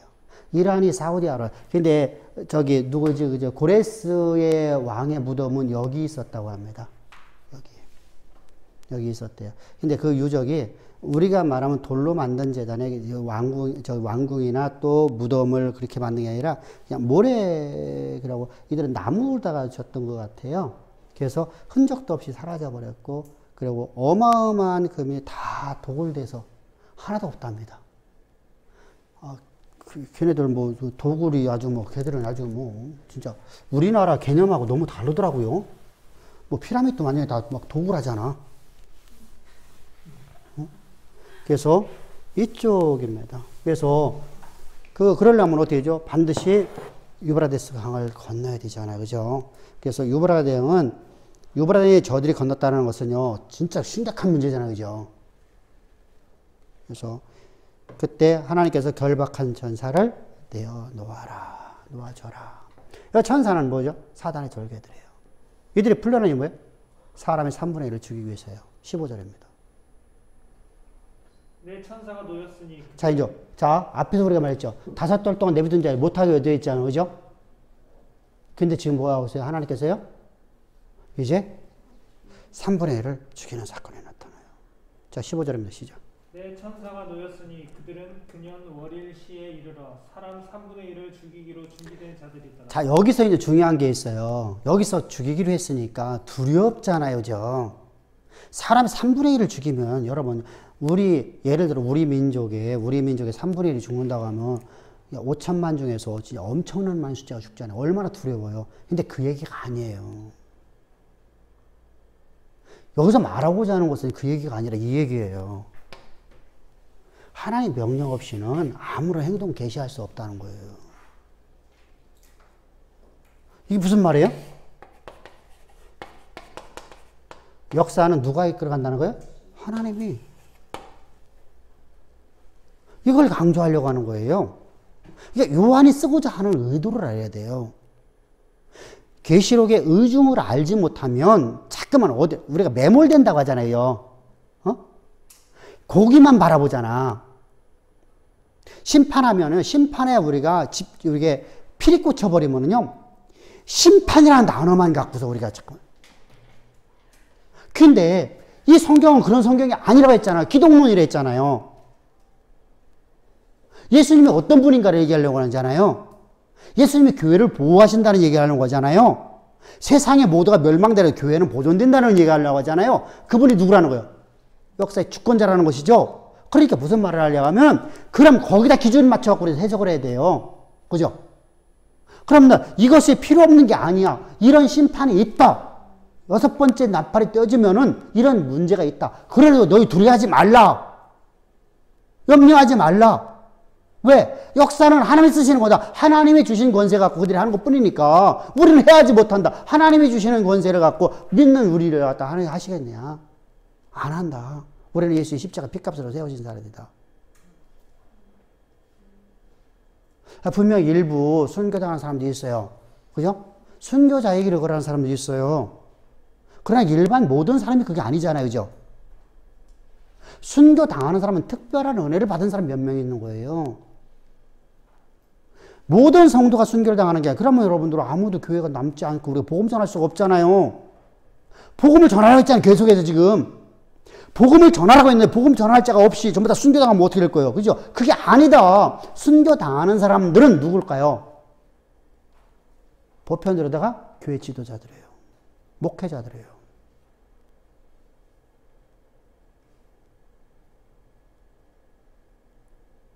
자, 이북이 넘어오면 맨 처음에 누구부터 죽일까요? 이북이 만약에 적화통일을 해서 맨 처음 누구부터 죽일까? 불가능하지만 맨 처음 누구부터 죽이냐면요. 자요, 중국에서 한 일이 똑같아요. 목사부터 죽이는 거예요. 왜 그렇죠? 목사를 죽여야만, 목사만 죽여놓으면 해결되거든요. 근데 보세요. 3자 교회가 되면, 예수를 안전한 교회는요, 이 3자 교회라고 하거든요. 3자 교회는 인정해야 될까, 안 해야 할까요? 인정해줘요. 3자 교회는 예수를 전하지 않는다라고 서약서를 쓰는 사람들이에요. 예수의 십자가를 안 전해요. 그것이 삼자교회라고 그래요. 중국에 있는 교회예요. 중국에 있는 교회는요, 예수를 안 전해요.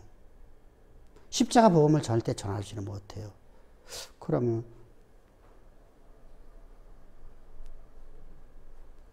뭐가 다를까? 그죠?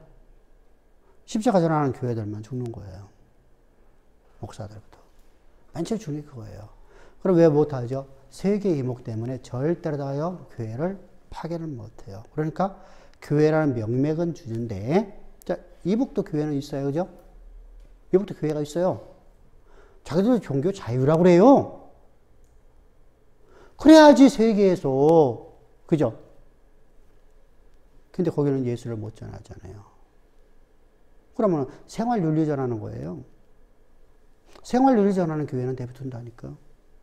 그 목사는 자기들이 삼자교회인데. 그러니까 우리는 교회 안 핍박 안 했다 이렇게 말하면 되잖아요. 그럼 누구만 죽이는 거예요? 십자. 저는 1호 대상이요. 대번 알아요, 걔네들이요. 우리 교회에서 복음 전하는 걔들 뭘까 할까요? 알아요.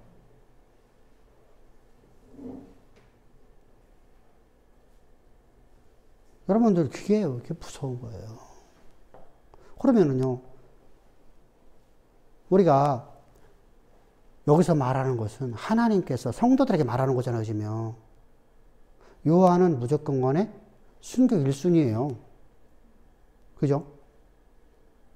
여기서 말하는 것은요, 하나님 명령 없이는 어떤 존재도 교회를 해할 권한이 없어요. 세상 사람들을 죽일 수 있는 권한이 없어요. 그러면 교회 공동체를 하니까 어떻게 보존하시냐 약속했으니까 사단은 하나님이 죽이라고 말한 사람들, 그 사람들만 죽일 수 있어요. 절대로 교회를 못해요. 그러면 교회가 안정되면 우리가 뭐하러 배교하겠어요, 그죠? 근데 여기서 중요한 게 있어요. 머리를 때리면, 우리가 지혜로운 사람은요, 머리를 때리면 교회가 흩어질까 안 흩어질까요? 흩어질 수가 있어요.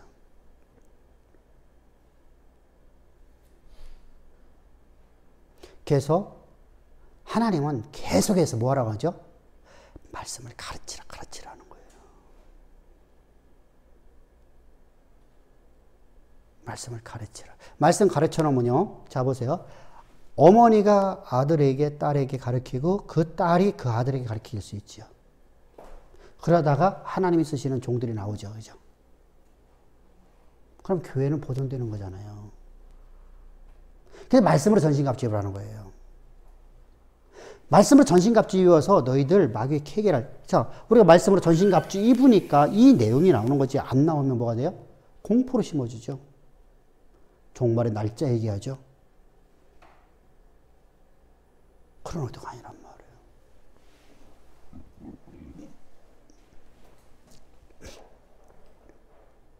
이 악의 천사 수는 얼마야? 2만만이라고 그래요. 헤아릴 수 없는 무리라는 거죠. 다시 말하면 하나님의 심판이, 하나님이 허용한 심판이 얼마나 파괴적인지, 그런 속에서도, 자, 이것은요, 6번째 인이 떼지는 것은 어마어마한 심판이, 엄청난 환경이 오는 거예요. 상상을 할 수 없는, 근데 그런 속에서 교회 공동체가 보존된다. 이야.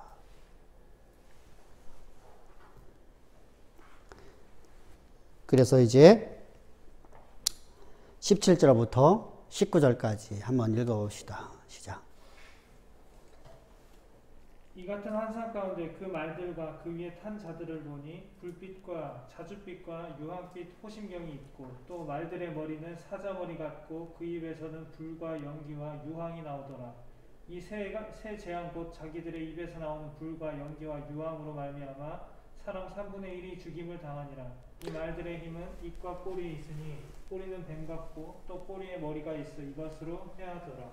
아멘. 자, 세상의 불신의 3분의 1이 해야지 하는 이 천사들의 모습은요, 약한 천사들이죠. 사단의 졸개들은요, 마병과 불과 유황연기, 그리고 꼬리에 있는 뱀의 독에서 사람을 죽이는 겁니다. 자, 여기서 그러면요, 자 보세요. 저들이 저런 공포심을 심어주는 거 하나님께서 주신 것인데, 그러면 저들이 죽이는데 왜 저들을 계속 따를까요?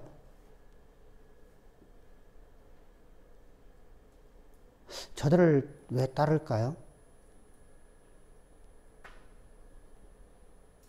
여기서 우리가 앞에서 우리가 리더십에 대해서 잠깐 얘기했었잖아요. 그죠?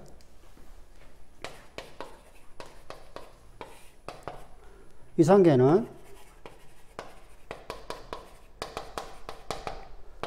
자기와 함께 동교동락했던 사람들을 100% 믿어버려요. 그래서 이들에게 군권을 줘요. 군권을 줘요. 그래 놓고 이 사람들은 절대 나와 하나다. 나와 하나다. 하나다. 실제로 이들은요, 전쟁 속에서 하나로 살았었어요. 한 몸으로 살았었어요. 이게 이성계의 리더십이에요. 근데 이성계가 지금 나이가 왕이 되었고요. 2년 뒤에 왕자의 나이 나요. 59세 때요. 자, 고대 사회 속에서 그 당시에 59세라고 하면 아직 극노인입니다. 분명하게 이성계는 이제 승리가 들어가다면서 정도전과 조전이 함께하는 삶을 살았어요. 그래서 한 몸처럼 살아왔었어요. 한 몸처럼. 근데 이방원은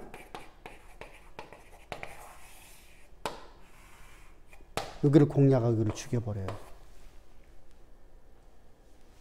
그래서 조준이가 이 편에 들어버려요. 그래서 왕자의 난을 이길 수 있었던 거예요. 군권을 잡아왔으니까.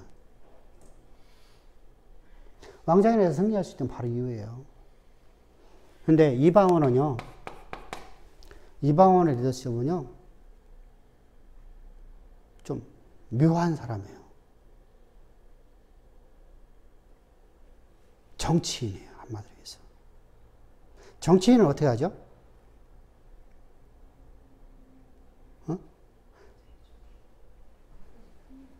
여기도 저기도 이렇게, 그죠? 여기도 저기도 이렇게. 여기도 저기도. 그래서 이방원의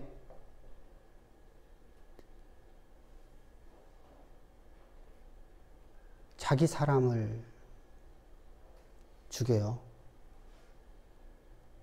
자기와 함께 왕자의 난을 일으켰고, 두 번째 왕자의 난이 바로 이제 정종을 폐위시켜버려 자기가 왕이 되잖아요. 그죠? 그렇게 자기를 왕을 세워준 사람들을 죽여요. 그럼 안 따를 것 같잖아요. 그죠? 안 따를 것 같잖아요. 내 사람을 죽였으니까.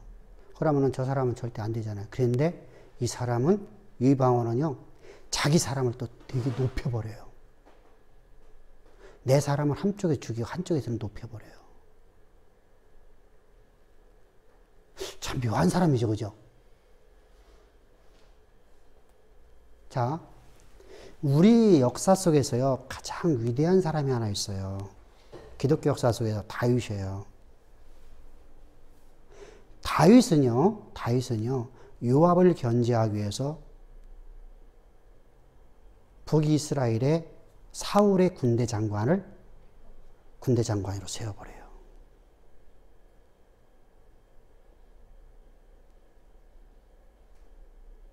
이게 정치라는 거예요.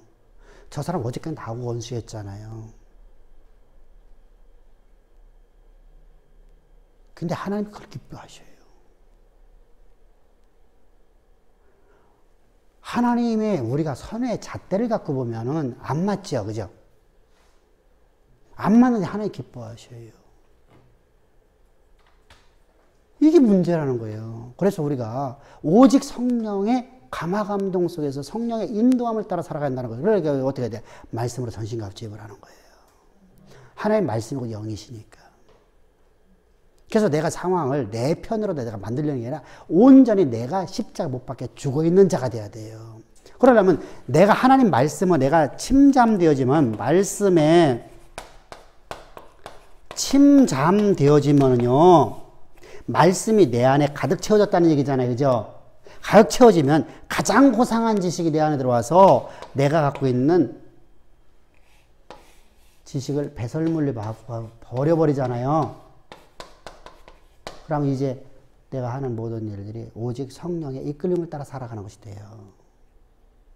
아멘? 어떤 목사가 이렇게 말해요. 오늘 아침에 올포유라는 그 프로에서 이런 말을 해요. 목사들의 수다라고 하나? 그 프로인가? 거기 둘 중에 하나야. 거기서 이런 말을 해요. 성경을 가르치면 안 된다. 성도들에게. 그건 신천지하는 짓이다. 신천지는 성경을 가르친다고 가르쳐놓고, 뭐, 거기는 분명하게 뭐죠. 그렇게 말합니다. 그렇게 자기가 신이 되어버렸다. 자기가 보혜사라고 한다. 그래서 교회는 성경 공부하면 안 된다. 이런.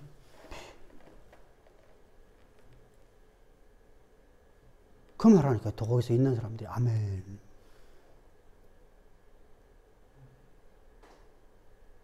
심지어는 이천성 목사 그분의 가르침을 따라야 된다고 말하는 사람도 있어. 그럼 그 사람이 영지주의, 신비주의자잖아요. 이야, 이게 좀 심각하단 말이에요. 우리는 말씀으로 전신갑 짓지 못하면요, 우리는 언제든지 간에 내 육이 살아나요. 내 육적인 생각이요, 나를 지배할 수 있어요. 그럼 어떻게 되죠? 선을 거버려요. 이 선을 딱 꺼놓고 여기를 넘어가면 안 된다라고 내가 정해버리고 나는 넘어버려요. 그리고 백성들은 못 넘게 만드는 거예요. 이게 목회자의 길이 무서운 거예요. 그 목사 하나가 타락되면요, 온 교회를 다 잡아먹어버리는 거예요. 사망의 길로 가버린단 말이죠. 사탄의 먹이가 된단 말입니다. 그래서 우리가 항상 주의해야 돼요.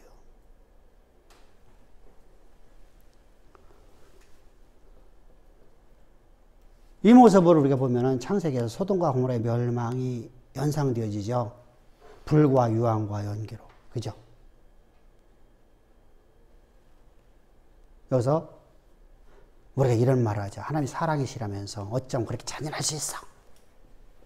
사람의 3분의 1을 다 죽이다니. 그것도 불과 유황으로 다 죽이다니. 내 삶과 번개로다가 전부 다 죽이다니. 내가 믿는 하나님이 그런 하나님이 아닐 거야 라는 생각을 갖습니다. 그 사람들은 뭐예요? 아까 얘기했듯이 선과 악으로 다 기준을 잡아놔서 그래요. 자, 하나님은 심판하기 전에 미리 다 말씀하셔요. 뭐라고 말씀하시죠? 너희는 나를 믿으라. 그죠? 주 예수를 믿으라. 주 예수께서 너희를 위해 십자가 피 뿌려 주신 예수를 믿으라. 항상 먼저 말씀을 하셔. 심판하기 전에. 주님께서 이 땅에 오셔서 심판의 메시지를 던지셨어요. 나를 믿지 않는 자는 다 지옥 들어간 지옥의 백성이다. 그리고 주님이 내가 너희를 위해서 십자가에서 피 뿌려 죽으러 왔노라. 그리고 십자가에 죽으셨어. 그게 메시지예요. 그리고 사도들을 통해서 계속해서 말씀해왔고 지금도 우리가 복음을 증거하는 자들을 통해서 수도 없이 말해요. 그런데 안 듣는 거죠. 그래 놓고 이렇게 되면 성경을 모르는 무지한 자들이잖아. 하나님 모르는 무지한 자들이 성경을 모르는 사람들이에요. 하나님 모르는 사람들이 하는 말이에요. 근데 그게 마치 이렇게 말하면은요, 이렇게 말하면은 그린 것 같아 보여요. 이게 문제라는 거예요. 하나님 사랑이라면 어떻게 그렇게 사람을 갖다 3분의 1을 다 죽여? 그런 하나님 왜 믿어? 그런 하나님이 어떻게 선하신 분이요?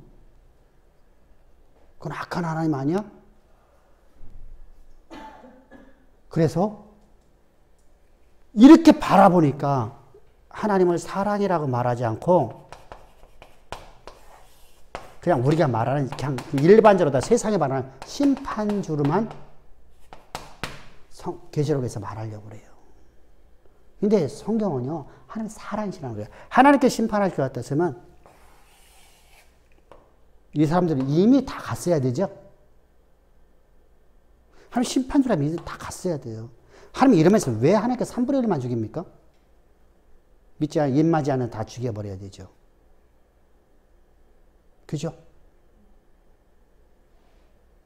근데 심판하지 아니하시는 거예요, 지금요. 끝까지 하나님께서 참고 기다리시는 거예요. 그 사랑의 하나님을 얘기하는 거잖아요. 그분이 바로 우리 예수예요. 나로 구원하신 예수님이 바로 그분이라는 것이죠. 그래서 하나님의 심판의 진리는 아무 예고 없이 내리지 않는다. 앞에서 보았듯이 6번째 재앙이 있기 전에. 그죠?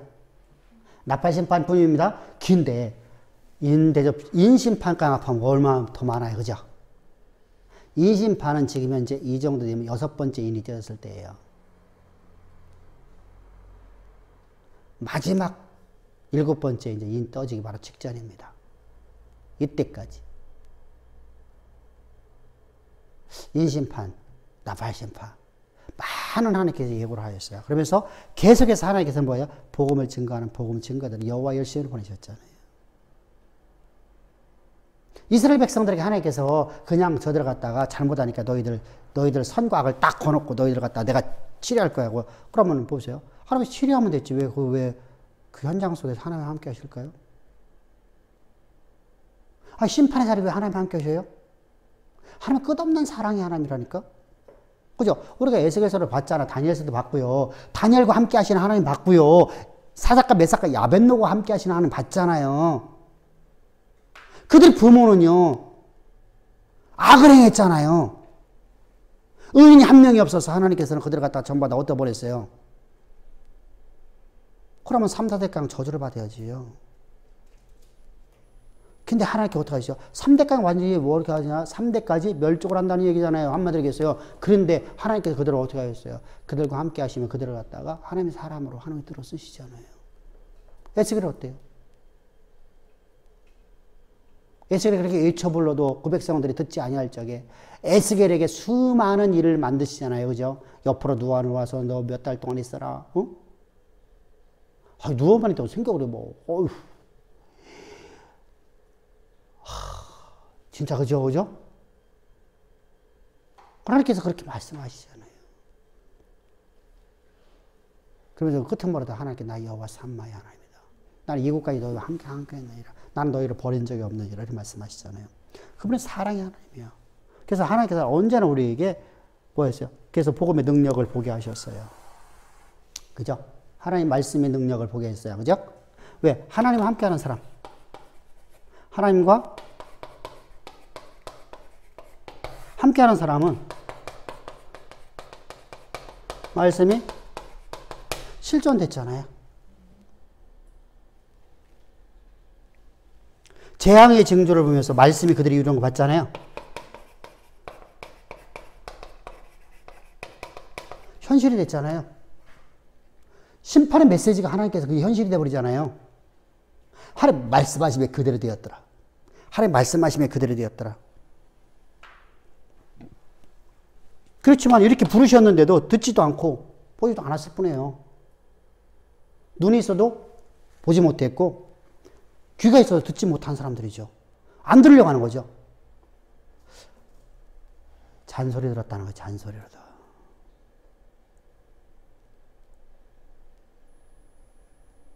우리가 부모가 교훈하는 말을 잔소리로 듣는 아이가 있고 교훈으로 듣는 사람이 있어요. 그죠? 선생님이 하시는 말씀을 교훈으로 듣는 학생이 있고 잔소리 듣는 학생이 있어요. 그러면 교훈으로 듣는 사람은요. 삶을 바꿔요. 그죠? 잔소리 듣는 사람은 한쪽 길로 가서 이쪽으로 휙 나가버려요. 어리석은 사람이죠. 어리석은 사람이죠. 어리석은 사람은 머리를 갖다가 공에다 집어넣고 빻아도 미련이 벗어지지 않는데요. 그게 미련한 사람 되면 안 되죠. 그게 부모님, 선생님의 가르침을 잔소리 들으면 안 돼요. 근데 더군다나 하나님의 사람이 하나님의 말씀을 대언하는데 그 말씀을 잔소리 들으면 어떻게 되죠? 너나 잘해야 돼. 잔소리는 바로 그거예요. 너나 잘해. 나 잘하고 있어. 오늘도 또 잔소리하고만, 엄마, 선생님 또 잔소리 안 해. 그럼 승질나지. 나 잘하는데 왜 잔소리? 뭐예요? 뭘 잃어버렸어요? 나의 정체성을 잃어버렸네요. 그죠? 여러분들 잔소리 듣는 이유는 내 정체성이 잃어버려서 그래요. 나는 어른의 교훈을 받을 존재라는 항상 기억을 해요. 아멘? 왜? 그렇다고 해서 그러면 선생님이 잘해서 학생을 가르치는 건가요? 선생님이 진짜 잘해서 완벽한 삶을 살아서 학생을 가르치는 건 아니에요. 목사가 완벽해서 가르치는 건가요? 아니에요. 엄마가 완벽해서? 아니야.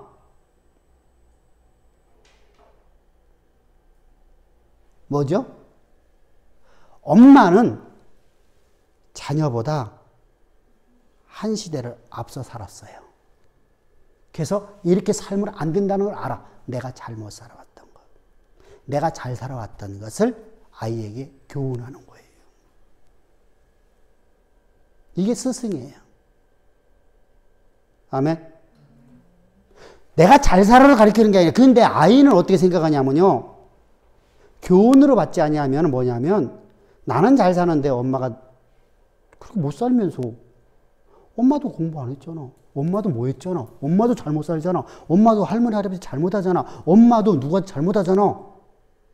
그러니까 뭐를 보는 거예요? 사랑을 보는 게 아니라 엄마의 잘못을 보는 거예요. 아빠의 잘못을 보는 거예요. 그렇게 하면 잔소리가 돼버려요. 그러니까 잔소리나 교훈은 같은 말인데, 응? 말은 똑같은 말인데 받아들이는 사람 때문에 잔소리가 되기도 하고 교훈이 되기도 해요. 우리가 항상 기억합시다. 그래서 우리가 항상 하나님의 말씀을 잔소리로 들으면 안 된다. 그래서 여호와의 말씀을 하나님께서는 누구에게? 하나님의 사람들을 여호와의 열심으로 보내갖고, 그럼 우리가 부모의 말을 우리가 청종해야 될까 안 될까? 응?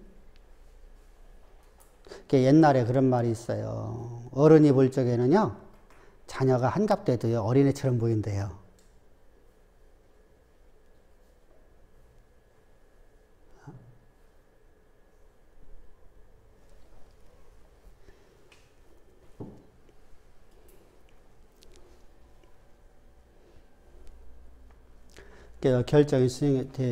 심판이 결정되는 순간까지도 하나님은 불신자 중에 3분의 2에게 회개의 길을 주시는 하나님. 이렇게 보여야 되는 거예요. 그죠? 잔소리가 안 되면 이렇게 보는 거예요. 하나님의 사랑을 본단 말이에요. 사랑. 그래서 그 사랑을 로마서 5장 8절부터 10절까지 잘 표현한다. 우리가 죄인 되었을 때. 이처럼 저들을 구원하시기 위해서 주님이 십자가에서 피 뿌려 주셨다. 아멘. 나의 나됨도 예수의 십자가로 말해서 나된 거예요. 나로 말미암아 내가 된 게 아니에요. 그러니까 우리는 그랬더니 종으로 살아가는 겁니다. 종된 삶. 종된 삶. 그래서 우리가 앞에서 우리가 말했듯이 정도전이 이상적인 나라는 현실에서 될 수가 없는 나라였었어요. 근데 사람들이 볼 적에는 딱 명분은 좋죠. 응? 우리가 그랬잖아요. 앞에서 우리가 봤듯이 시작은 공정하게, 공평하게, 아니 그지? 시작은 평등하게인가? 응? 기회는 평등하게, 시작은 공정하게, 결론은 뭐지? 공의롭게, 정의롭게, 정의가 세워지는 나라. 근데 그건 있을 수가 없는 나라예요. 그러면 자 보세요. 여기서 또 하나 우리가 다윗이 죽음의 순간에 두 가지 유언을 해요. 첫 번째 유언은 우리가 너무 잘 알고 있대. 너 하나님 말씀으로 침잠한 자가 되어라. 그죠? 대장부가 되어라.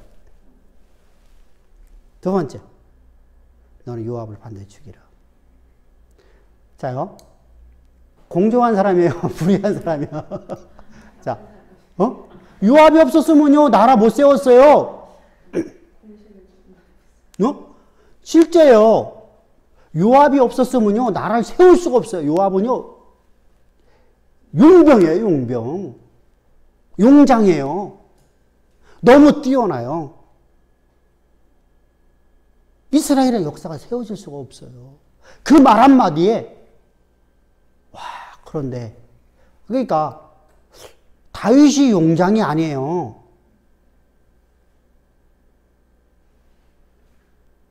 진짜 전쟁을 잘하는 사람은요, 용사 중에 용사는요, 요압이에요. 근데 요압이 누구 앞에서는 항상 순종을 해요?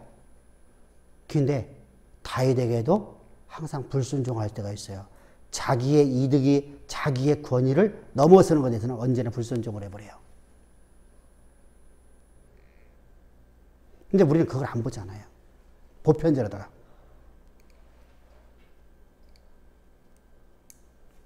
이스라엘 군대 장관을 갖다가 자기의 그 견제구로 딱 다윗 세워놓자마자 그를 불러갖고 죽여버리잖아요. 잔치를 배설해 주죠. 당신이 우리 국방부 장관 됐으니까 국방 제2장관인 내가 당신이 온 걸 환영하면서 우리 집에서 내가 당신을 했어요. 누구와 똑같아요? 삼국지도 보는 사람들 있잖아요. 그죠? 잔치를 배설해놓고 죽이려도 못 죽였잖아요. 근데 그 자리에서 죽여버려요. 그래 다윗이 말하죠. 근데 누가 보더라도 그것이요 잘못됐다고 말하지 않아요. 적군이었잖아요. 엊그저께까지요. 이스라엘 입장에서는요 적군이었었어요. 그러니까 적장인데 적장을 갖다가 지금 세운 사람이 잘못됐잖아요. 근데 훗날 다윗은 그 용장을 죽여라. 안 맞잖아요. 항상 주의합시다. 우리가. 그래서 교회는 하나님의 원하심을 따라서 살아가야 된다. 왜 그랬죠? 다윗의 말에 순종하지만 다른 사람 말에 순종하지 않았기 때문에. 그러면 이 얘기 무슨 말이죠? 한 사람에게 순종했지만 하나님 말씀에 순종을 하지 않아요. 하나님이 원하시면 절대 순종하죠. 자기 기준을 세워놓고 자기 소견대로 내가 원하는 것만 순종해요. 나에게 이득되는 건 순종해요. 그러면 나라가 다스릴 수 없어요. 교회가 세워질 수 없어요. 그래서 반드시 죽여라. 우리 항상 이렇게 멋진 삶 살아갑시다. 할렐루야. 아멘. 그래서 말씀으로 전신갑주해 봅시다. 그래서 뭐 딴 얘기는 뭐 다 똑같은 얘기입니다. 뭐 다 똑같은 얘기예요. 다 똑같은 얘기고 계시록의 초점이 무엇인가 우리가 다음 주에 다시 한번 바라보고서 이제 계시록도 벌써 10장 이제 9장 이제 마무리에 나가고 있어요. 그래서